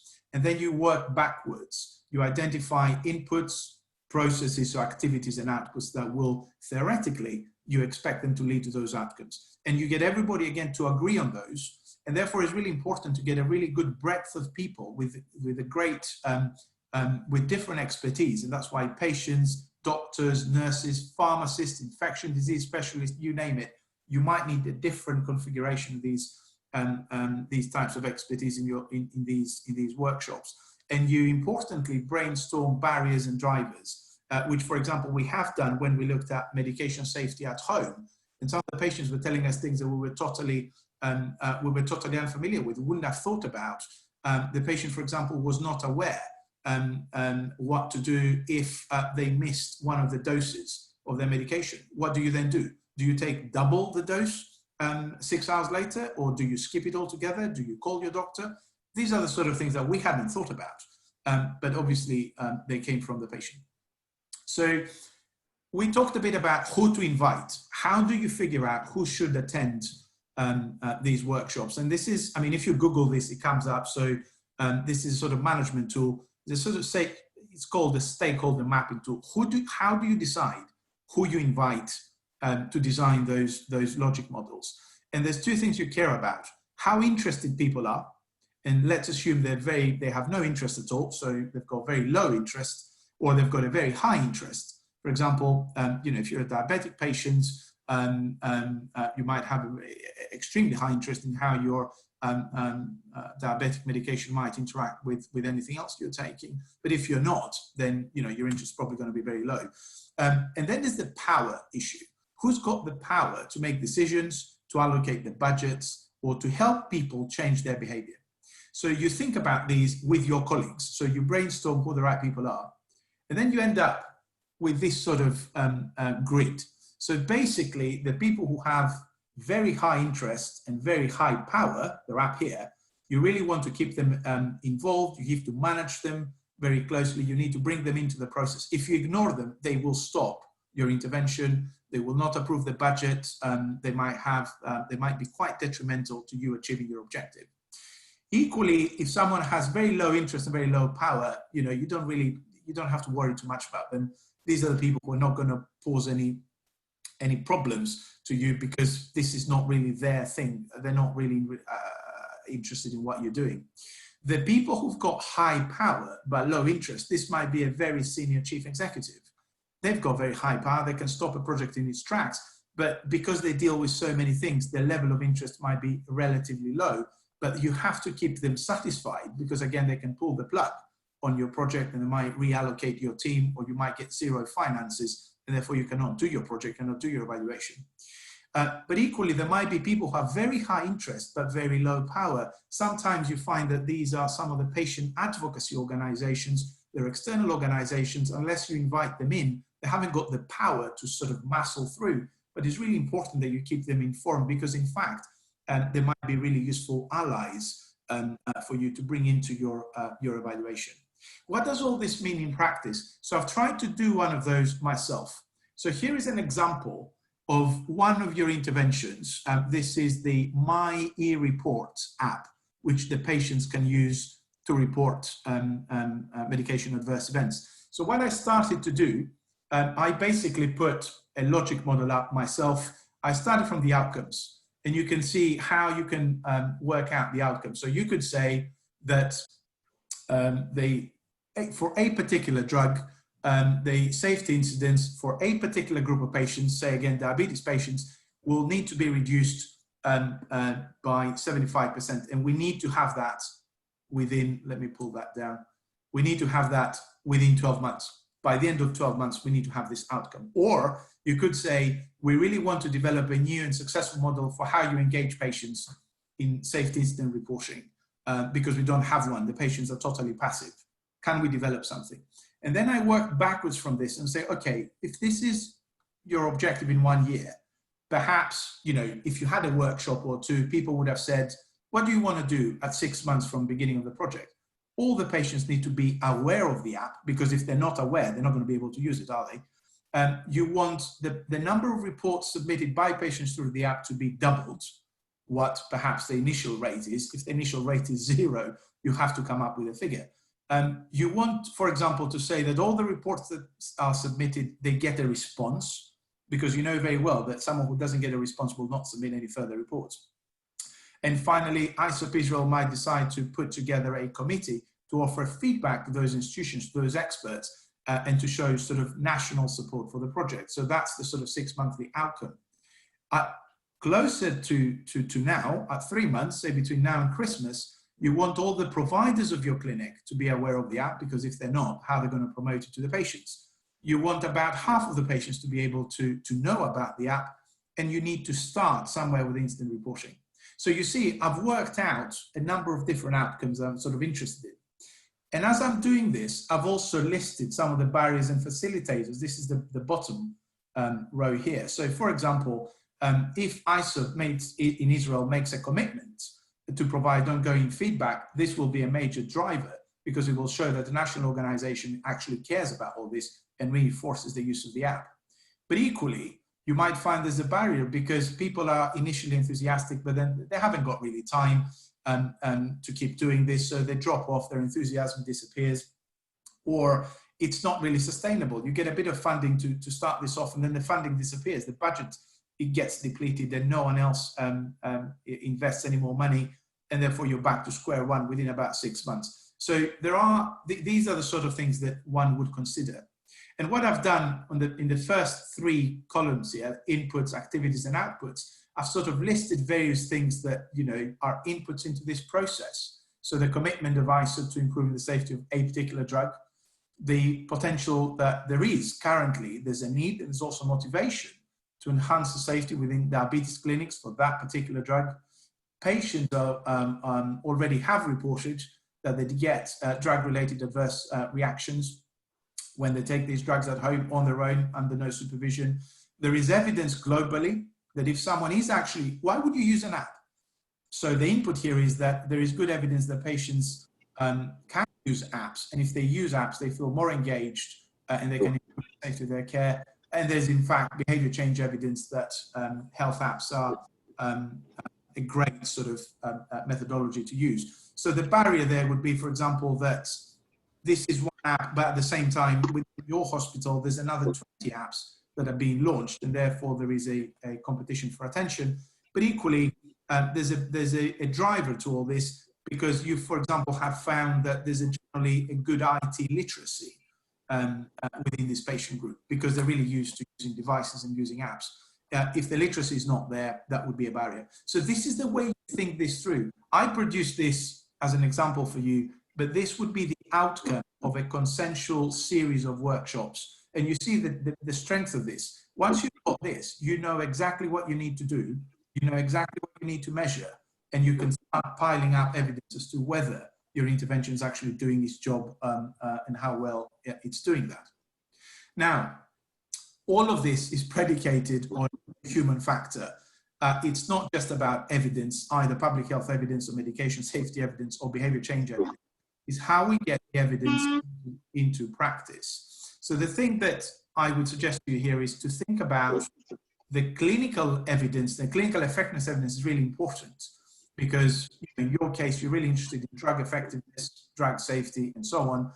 But what we're really talking about here is we need to also be thinking about implementation effectiveness. So what is the strategy you're going to use to implement all of this? Does it work to introduce behavior change? So is an app a useful way of doing that? Is a flyer a useful way of educating people around the app, and so on? And the unit of analysis is not just the patient, because remember, there's so many barriers within the healthcare system around the patient. The providers and sometimes the healthcare managers are really important to focus on. So the evidence base in terms of what you measure, I would suggest to you, includes this sort of list. This is a sort of gold standard list of the sort of things that you should be looking at when you implement these interventions. How acceptable they are they actually adopted, are people using them? Because there's no point developing an app if no one's downloading it. Are they seen as appropriate? Are they feasible? And so on and so forth. So I'm just leaving that for you there, and I'm going to give you a way of measuring some of those outcomes. These are 3 validated instruments, and these are the actual questions that will tell you the perceived acceptability, the perceived appropriateness, and the perceived feasibility of any intervention, in this case, of the apps that we're talking about. So the wording is standardized, and where you've got the brackets, you basically slot in the intervention of interest, which I've done for you. So this is what if you take the e-report app, this is how you would evaluate it. So this is the exact wording. You just give this app with 1 to 5 scales, and then you sum them up, or you average them, and you've got a sense as to whether your patients and your providers are actually finding what you're doing with this app acceptable, appropriate, and feasible. If they don't, the implementation will fail. So this is a quick way of measuring it. So you're getting towards the end. Another way of looking at your implementation is to look at the barriers and the drivers. So yes, people might want to use something, but why are they doing it, or why are they not doing it? So there is a lot of research that supports that these 5 factors, and this is a theory here that I've put on this slide. There's these 5 factors that drive the success or the failure of an implementation. So the characteristics of what you're trying to implement, in this case, the e-report app, the evidence base that supports it, and so on. The setting, which may be your hospital, the service, or a clinic, could be the entire country, depends on what you're trying to evaluate. That's the inner context, the inner setting. The outer setting is the wider context, national or regional. What are other people or other hospitals or other clinics are doing? The individuals involved, the providers, the patients, the families, and the process of implementation. So how do you study that? Very helpfully, there's a website that's dedicated to this, and it basically gives you ready-made questions that you can use in an interview. So you put these in an interview, and there's loads and loads of questions. I've just picked some of them. For example, if you're interested in whether an organization is supporting its members to promote these apps? You know, do they find this complicated? Do the influential people within the organization champion it? Or do they just say, no, this is all useless, we shouldn't be doing it? Because if they say that, then you're not really going to go very far. So effectively, if you go on this website, it gives you a list of questions and you can pick and choose what you want to ask. So you get a good picture, a full picture of why, how these 5 factors might be facilitating or stopping your intervention. And finally, what do you do to get all of these things to actually work? Again, there's quite good evidence here that there's a number of things that we can use in healthcare to improve implementation. So people have reviewed the literature and they've grouped, they've themed those implementation strategies. And these are the 9 themes that come out in the literature. And you will see, interestingly enough, that the leaflets and the flyers that you produced within ISOP are one of those strategies. The different things you can do. So training and education, which I've highlighted here, this is what leaflets are achieving. But there's all sorts of other things. So audit and feedback, getting feedback at a hospital level or at national level, which we've heard already about after an incident has been analyzed and safety advice has been disseminated. Providing facilitation and supervision, allowing people to adapt and tailor, engaging stakeholders. This is why I'm going on and on about using theory of change, because that allows you to bring stakeholders in. Supporting providers when they interact with patients, engaging with patients. It could be a national patient organization, for example, that you bring in, and we find these organizations are very powerful in many ways to advocate. Sorry, they're very interested in advocating about patients and so on. So there's different things that you can do, and again, all these have been summarized. And there's a very nice sort of within this paper. There's a very nice table that summarizes what you can do. So once you've done your theory of change, or once you've done your interviews, you know what the problems are, you go and cherry pick those strategies. So this is the end of the presentation. Effectively, I wanted to bring some sort of practical things to you, to your attention that might help you in evaluating interventions such as these apps, but also other things. So I'm stopping here, and I don't know whether there's, we have time for questions or not. Up to the chair. Yes, sure. Any questions to Nick?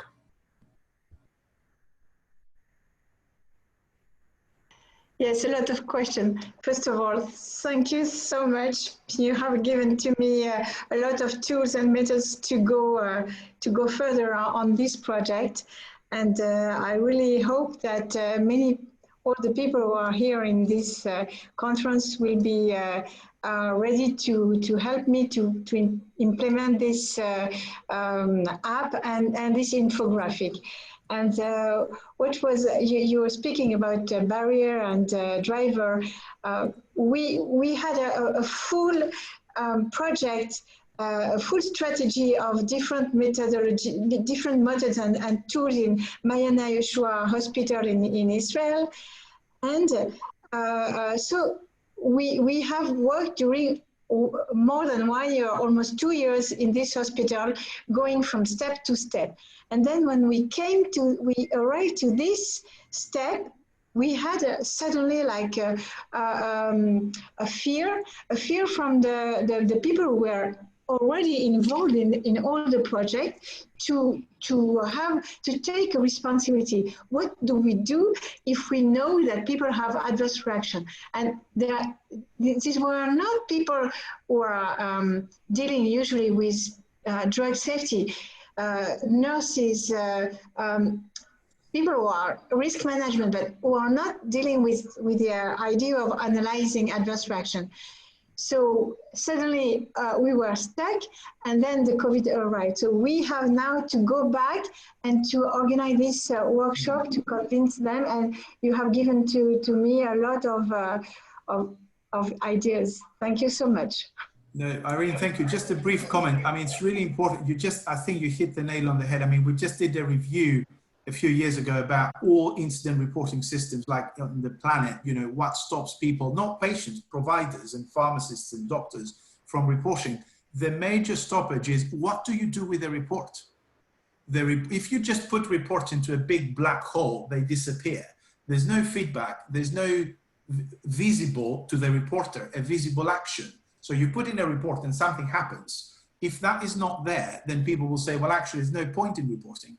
So I would say to you, Irene, not to you personally, to your colleagues around the apps, it's great if the patients are reporting, but what are you going to do with the report? And how is this going to get cascaded to, say, frontline providers? Because if these are the people who prescribe and then the patient reports from home, they need to find out what happened. So you need to have a learning loop that goes back to that doctor or that nurse prescriber, if you have them, and so on, that they know that something went wrong and this is what the issue was. So this learning loop is what makes reporting useful. And I think if you did a workshop sort of approach, that hopefully would be one of the factors that come up to establish a driver for people to report. Thank you, Nick. I will let Irene present Marco, whom she knows for many years. Okay. Thank you so much, Nick. Really, it was enlightening. And now we have Dr. Marco Tucori with us. He has written very lately in Drug Safety an article about infodemic. And Marco is a pharmacist and pharmacologist. He's a coordinator of the Tuscany Pharmacovigilance Center, working with IFA, the Italian agency on signal detection, and teaching in the Pisa faculty of pharmacy. So, and he's a board of ISOP, and we know each other for a long time. For the beginning, we were in ISOP. So thank you, Marco, to be with us. Thank you, Irene, for your presentation, for your introduction. I remember when we met the first time was in 2013 in Pisa during the annual meeting of ISOP I have organized at that time, and from there on we have several times the opportunity of collaborating, but this is the very first time we achieved this goal of collaborating together. So I will discuss in the next more or less 30 minutes. I would like to try to remain in the time of the webinar. The problem of infodemic and what was the impact of the infodemic on pharmacovigilance activities. This is exactly the title of an article I have recently published on drug safety, which born from a request of the editor of Drug Safety after I have reviewed an editorial on a similar topic. What was the infodemic? The infodemic was defined as a sort of massive dissemination of information related to the disease, in this case, the COVID-19 disease, of course, spread through all the media. There are a lot of media, there are a lot of kind of news, of information that can be spread. And I think that one of the duty of pharmacovigilance is that of monitoring this kind of communication. Maybe sometimes in pharmacovigilance center, the communication is somehow neglected as an activity in comparison to other activities of daily life work in the center. I think that we should implement this particular kind of activity in pharmacovigilance center. News are maybe verified, news are fake news that are spread for some interest that can be political or just to support an idea or whatever the motive that led people to spread such news. But what we surely know is that this news has an effect on population behavior. In the case of COVID-19, of course, there were a lot of information related to the disease itself. So, for instance, what are the main symptoms? There was a large debate about, for instance, the anosmia and ageusia, the disturbances of olfactory or tasting that are early symptoms of the disease, about the vaccine and the need for vaccination. You know that no vaccine legacies fight against the use of any kind of vaccine, even in this case when we are in a situation in which vaccine would be so much desirable. And of course, even drugs. are involved in these infodemics. Which kind of drugs? The infodemic COVID-19 concerned drugs approved for other indications that could have potential efficacy in the prevention or treatment of COVID-19. Not only, but also involved commonly used drugs that could instead favor infection or are or an unfavorable prognosis of the disease itself. Produce distorts of information on drugs often supported by weak scientific evidence. Besides here, you have this tweet from this Daniel Smith. I don't know, I have no idea what she is, but I tried to provide to you some example of how communication worked during particularly the first months of the outbreak of COVID-19. And my experience will be very related to what happened in Italy. You know that we were the country, the Western country that first faced the outbreak of COVID-19, and we have no idea what to do. We have no idea what to expect, especially for other healthcare systems. So people were particularly sensible to what was the communication at that time. But here we have some examples that come from United States. I would like just to remark that I will not be too much political in this presentation, because science is science, political is political. But as a scientist man, I will always fight against pseudoscience, whatever the source of this message. And even in this case, we have unfortunately a lot of examples from government in which the pseudoscience was taken ahead as a flag just for maybe political interest. So we need to check carefully this kind of information, and we must do our job, which is that of providing accuracy in information. So for instance, look at what was the message of this Daniel Smith. Breaking: new controlled clinical study conducted by doctors in France shows that hydroxychloroquine cures 100% of coronavirus patients within 6 days of treatment. Nowadays, we know that this was a little bit exaggerated, you know, but at that time, many people started trusting this. But there are a lot of pitfalls in this message. The first one is that it does not specify whether you can take the hydroxychloroquine in prevention or, for instance, to treat the COVID-19, so that many healthy people started taking hydroxychloroquine for no reason, because they have not the disease, just to thinking that it can prevent somehow the infection. This was an example of the third point. The fourth point is that COVID-19 infodemic likely influences first opinion leaders, and we are here the example of President Trump, and people particularly active on social media, like President Trump, and could have led to hazardous choices about the use of drugs. Here you see one of the historical messages tweeted by Trump, where he said that hydroxychloroquine and azithromycin taken together have a real chance to be one of the biggest game changers in the history of medicine. Well, a very strong message. The FDA has moved mountains, thank you. Hopefully they will both age, because Trump and hydroxychloroquine are friends, so he friendly called the hydroxychloroquine H, works better with A, another friends of Trump's. And he cited the International Journal of Antimicrobial Agents, a reference to support his communication. Of course, everything is exaggerated, but this kind of message was very effective in the population.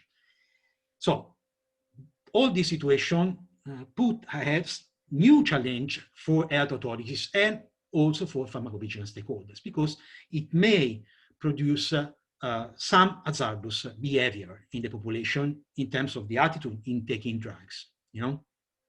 So what I did with my staff was that of selecting several drugs, which days could be analyzed to identify what was the triggering event that led to the communication, whether there was a rationale, a scientific rationale for such a communication, what was the media, or what were the media involved in the spread of the information, what were the potential effects of the specific infodemic, and finally, what was the response, the answer given by the regulatory authority. Here you have just a table that summarizes what I'm going to discuss in this presentation. The example were chloroquine and hydroxychloroquine, ACE inhibitors and sartans, NSAIDs, and a couple of antiretroviral, antiviral, favipiravir and umifenvir. There were also surely other examples that we could make. These are examples that have a particular relevance in Italy, but I know, for instance, that in South America, ivermectin was also involved in a similar pattern of information that may have led to hazardous behavior in the population. First of all, chloroquine and hydroxychloroquine, I have already introduced the problem. What was the rationale for using that? It was because in 2003, during the epidemic of SARS in Southeast Asia, this drug was used with a certain success. I think that there were no great evidence for that, but anyway, that was the communication at the beginning of the outbreak of COVID-19, especially if taken together with lopinavir and ritonavir. However, and this was the rationale because of the similarity between the two viruses, the SARS and the SARS-CoV-2. Notably, this attraction for investigation, the treatment of COVID-19, given the genetic similarity between the two viruses, started a lot of investigation, clinical investigation all over the world. And one of the studies was that presented in the previous slide, made in French, with a lot of shortcomings, a small open study, not blind, and with a lot of problems of interpretation that cannot provide a message like that hydroxychloroquine is 100% effective in fighting against COVID-19. So what was the effect of this message? This illusion of preventing effect of these drugs, remember that I already discussed about prevention and treatment, given by the media, claims and some governments had detrimental impact in general or in the population behavior. First, countries start stockpile these drugs. There was an uncontrolled purchasing without prescription in internet, online. There were cases of poisoning, and there were some safety reports about adverse drug reactions such as arrhythmia and QT prolongation, especially when the drug was used in combination with azithromycin. I remember very well that there were countries, the first country stopping the use of even the experimentation of these drugs in hospital was Sweden. But other regulatory authorities started debating about the use of these drugs and started monitoring programs, including my country and including other countries. There was also another important study, the one published on the New England Journal of Medicine by Mira and co-workers, who said that there were no benefits at all with the use of hydroxychloroquine, but with safety concerns. So what was interesting of this article is that it was very criticized by all the scientific community, to such an extent, given maybe the fast publication of this article without not many control on what was the goodness or the methodology of this study, and this study was retracted. And so the information about this drug was then supported again, although nowadays we know that maybe this article was not very far from what was the real effect of hydroxychloroquine, or the use of hydroxychloroquine and chloroquine in this kind of patients. And one of the best examples of the impact of such kind of communication is this case of poisoning, which was very famous all over the world, about a poisoning that led to dead patients. We take that. A man in the United States drank a fish tank cleaner containing hydroxychloroquine, thinking it could have prevented somehow the infection. And we know that, of course, particularly in prevention, hydroxychloroquine had no effects. So this is one of the problems that we could manage. You know, I was developing this article and this investigation, thinking of what was the wave of new adverse reaction we could have seen in spontaneous reporting in our daily life activity. And this was one kind of them.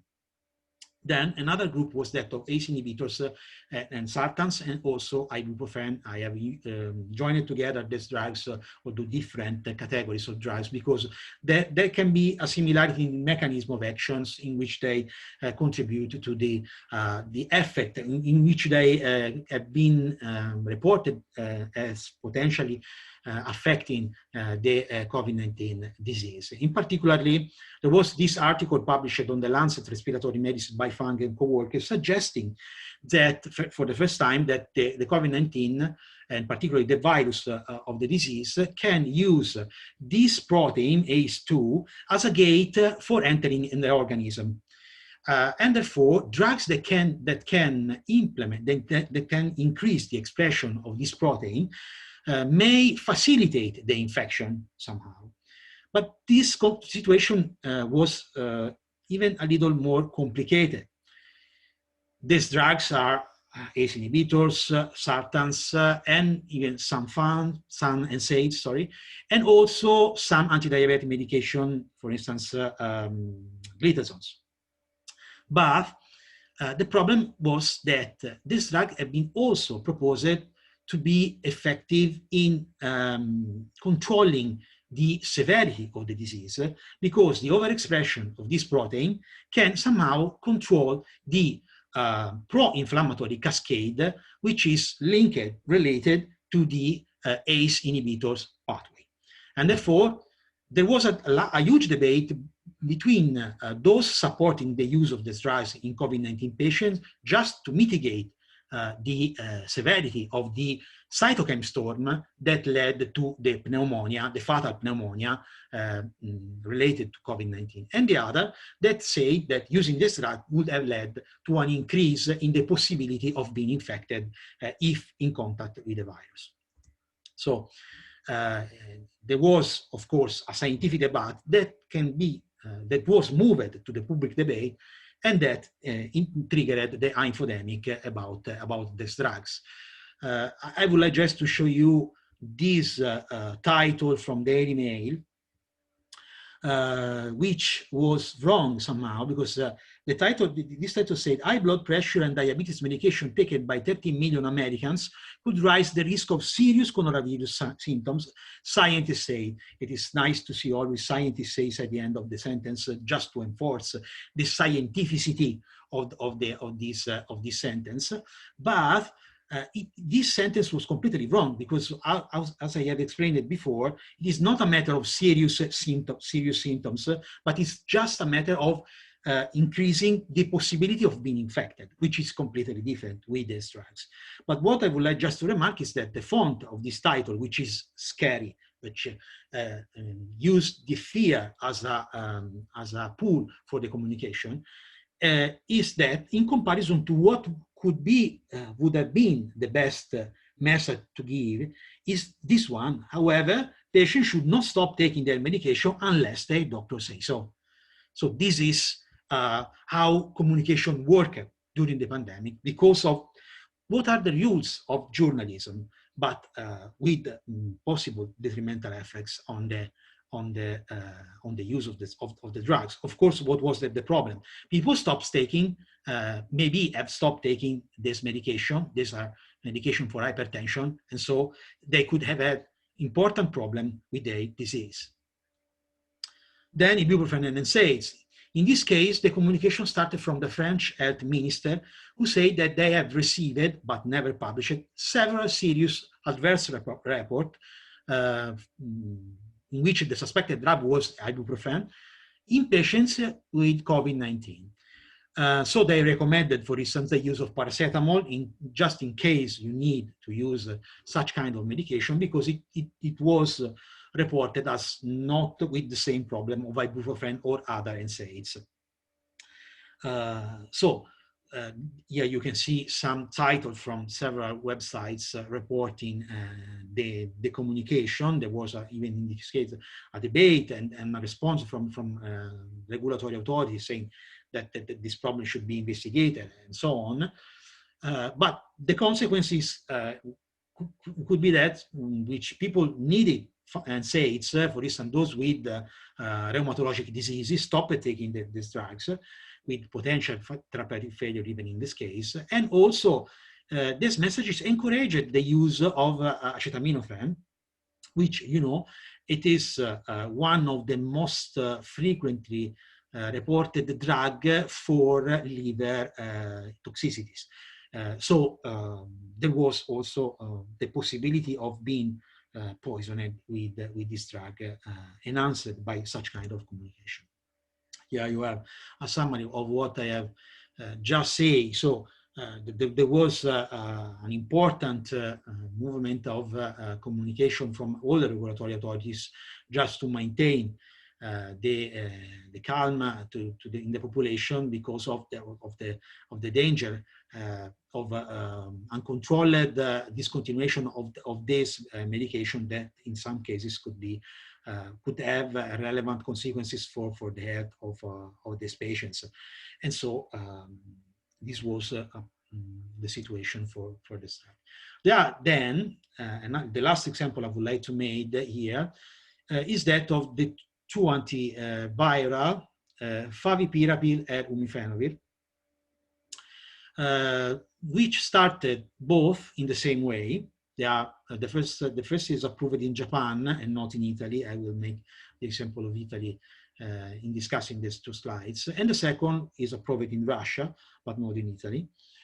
And in both cases, the problem arises from two unknown YouTube users. Here you have the guy, he is an Italian guy. Later, he was presented like as a pharmacist, but I am not sure about that, who showed the streets of Tokyo with people without mask, with people healthy and with no apparently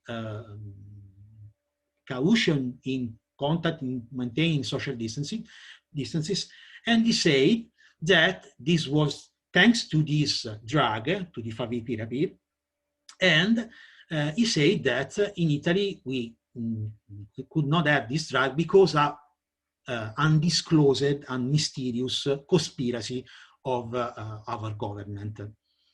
And similarly, for umifenovir, another user of YouTube, this guy, at the airport of Moscow, provided a similar situation with people not infected by the virus.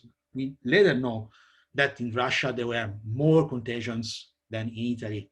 But anyway, at that time, it seemed that in Russia there were no problem with the coronavirus infection. He went to a pharmacy at the airport of Moscow and bought this Arbidol to treat this disease, because he said that Russians have the miracle drug for controlling the pandemic, and that in Italy there was a conspiracy, again, same as seen before. So this was shared several times on YouTube in a few minutes, and newspapers gave another amplification to these two situations. Of course, a regulatory agency, both even, for instance, Italian and Russian, started a campaign to provide a correct information about these two drugs, but people started purchasing these drugs on the web with potential problems of therapeutic failure or even intoxications. So the spreading of COVID-19 infodemic affects attitudes toward the correct use of drugs, these drugs in particular, and generated different scenarios during the early phases of pandemic, leading to inadequate choices made by individuals everywhere. So what to do? First of all, I tried to characterize this situation. They were particularly just to standardize somehow what happened, maybe to be ready to face another epidemic in the future or even a second wave of problems. There were two situations. The first situation was when the drug has a detrimental effect toward the disease.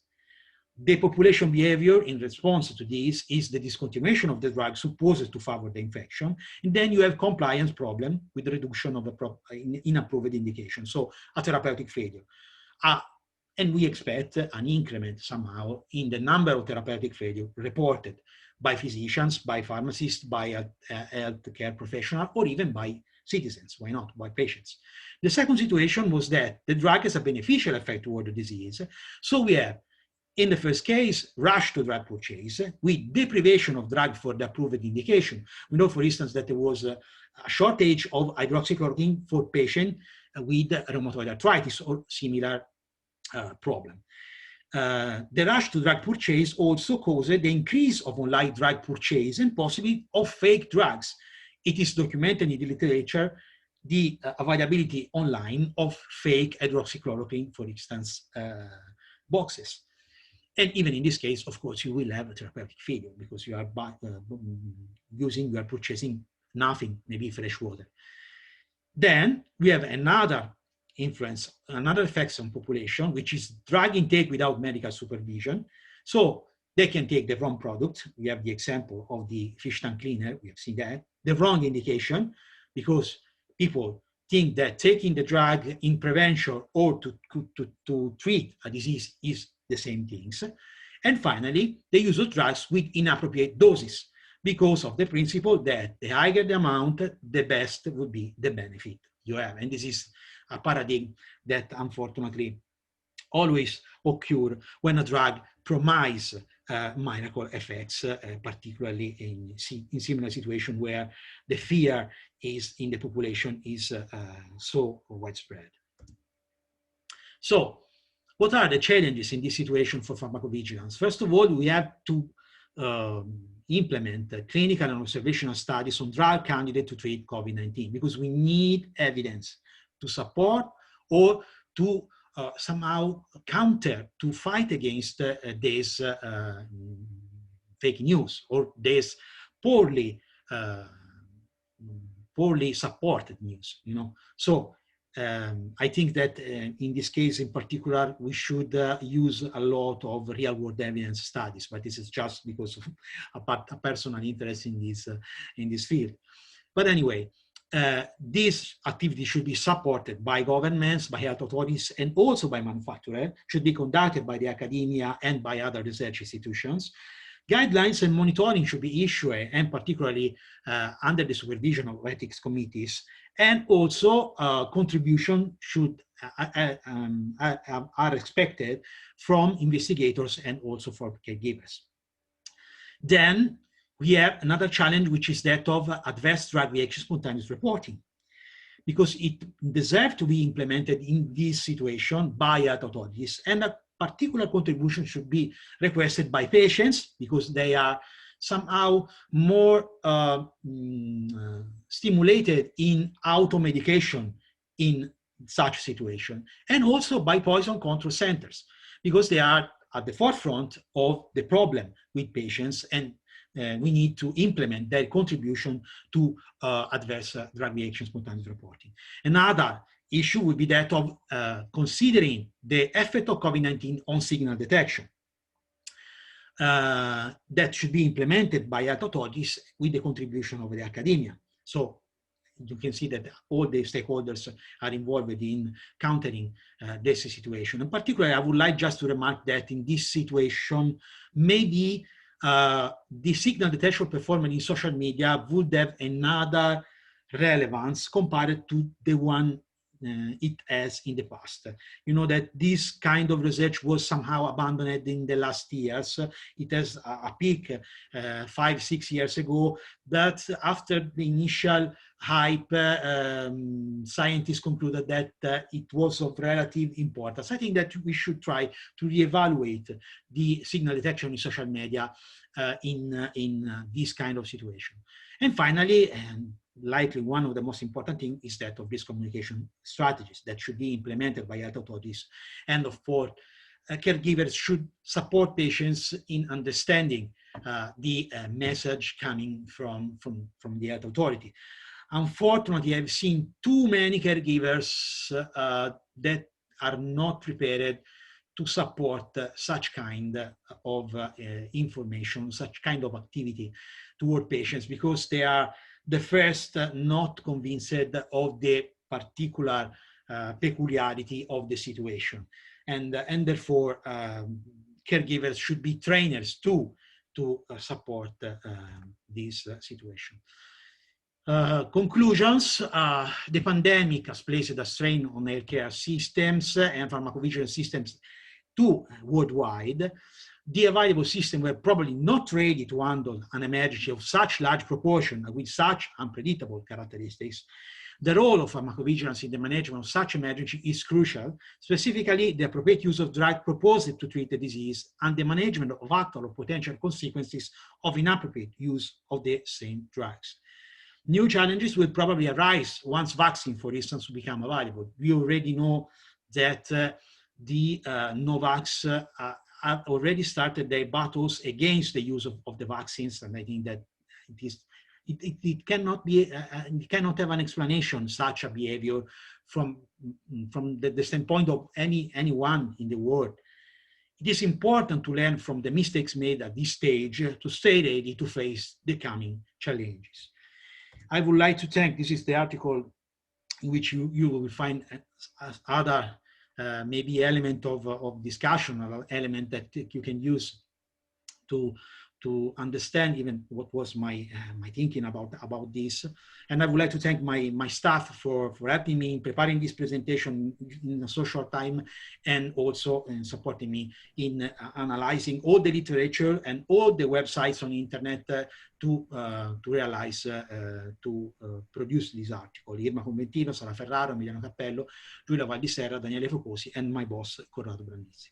Thank you very much for your attention. Thank you. Thank you so much, Marco, for an amazing and thought-provoking talk. I'm sure this is such an important issue with the fake news all over. And we are used to fake news in politics and everything around, but when it enters our side of pharmacovigilance and safety of patients, it's really becoming an emergency. Any questions or points for Marco?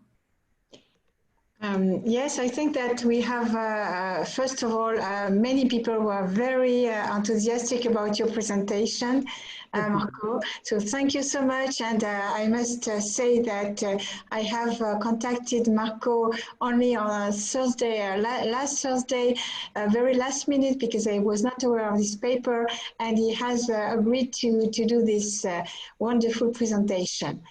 I think that you have really spoken about something which is really a hot topic for us. And what is very striking is a conspiracy theory that are really spreading all over the world, and especially the fact that whatever we have as a result is always because the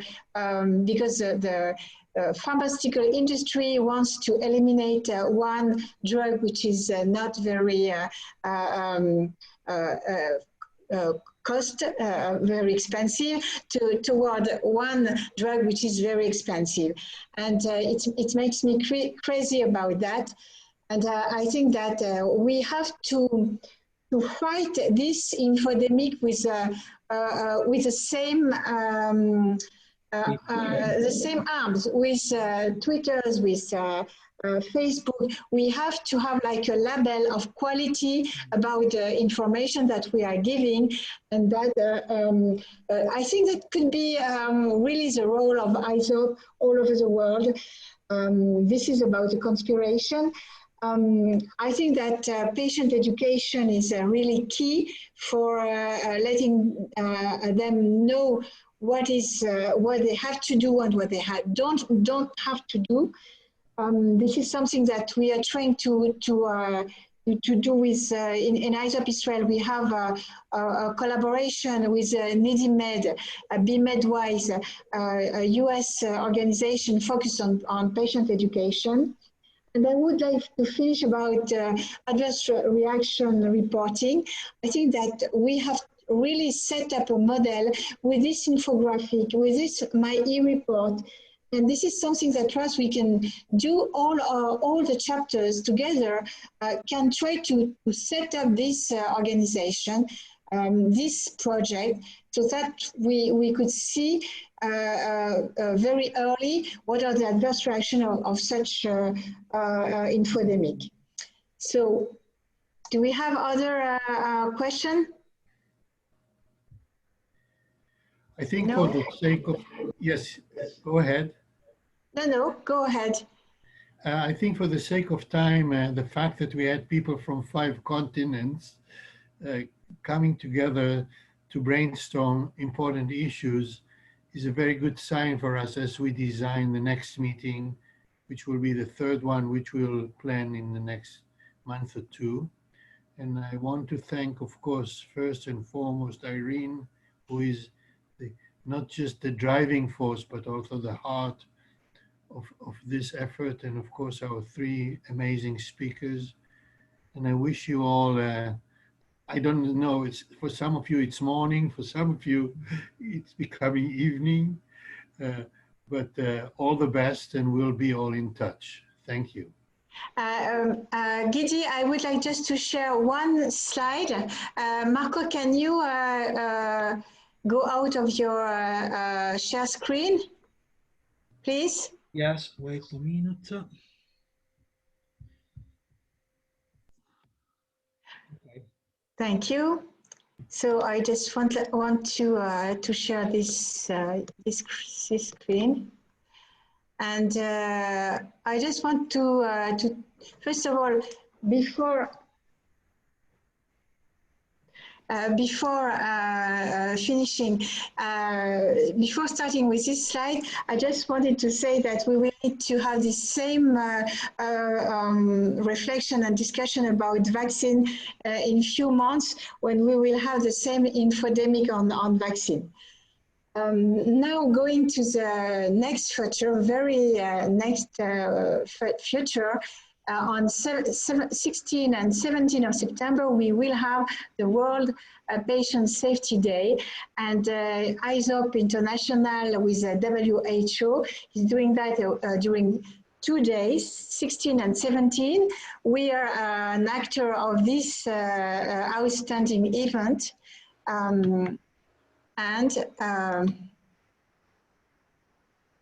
Okay. And then we have, first we have a session with 4 presentation about combining tools, methods, and artificial intelligence IT to prevent medication errors.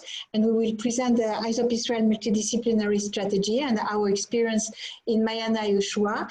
And what we are doing is that we are collecting, we are coordinating, we are assessing all the documents who can come from the Israel country.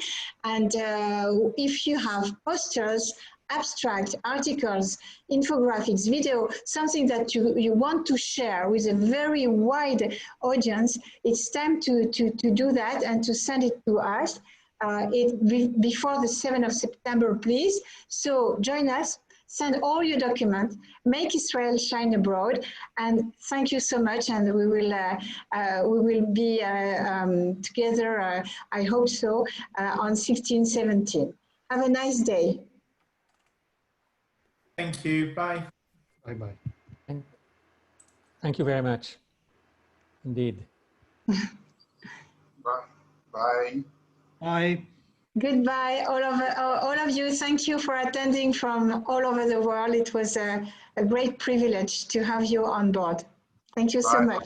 And we wait for you next time. Hi.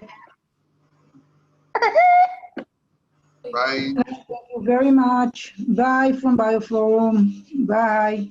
Thank you very much. Bye from Mexico.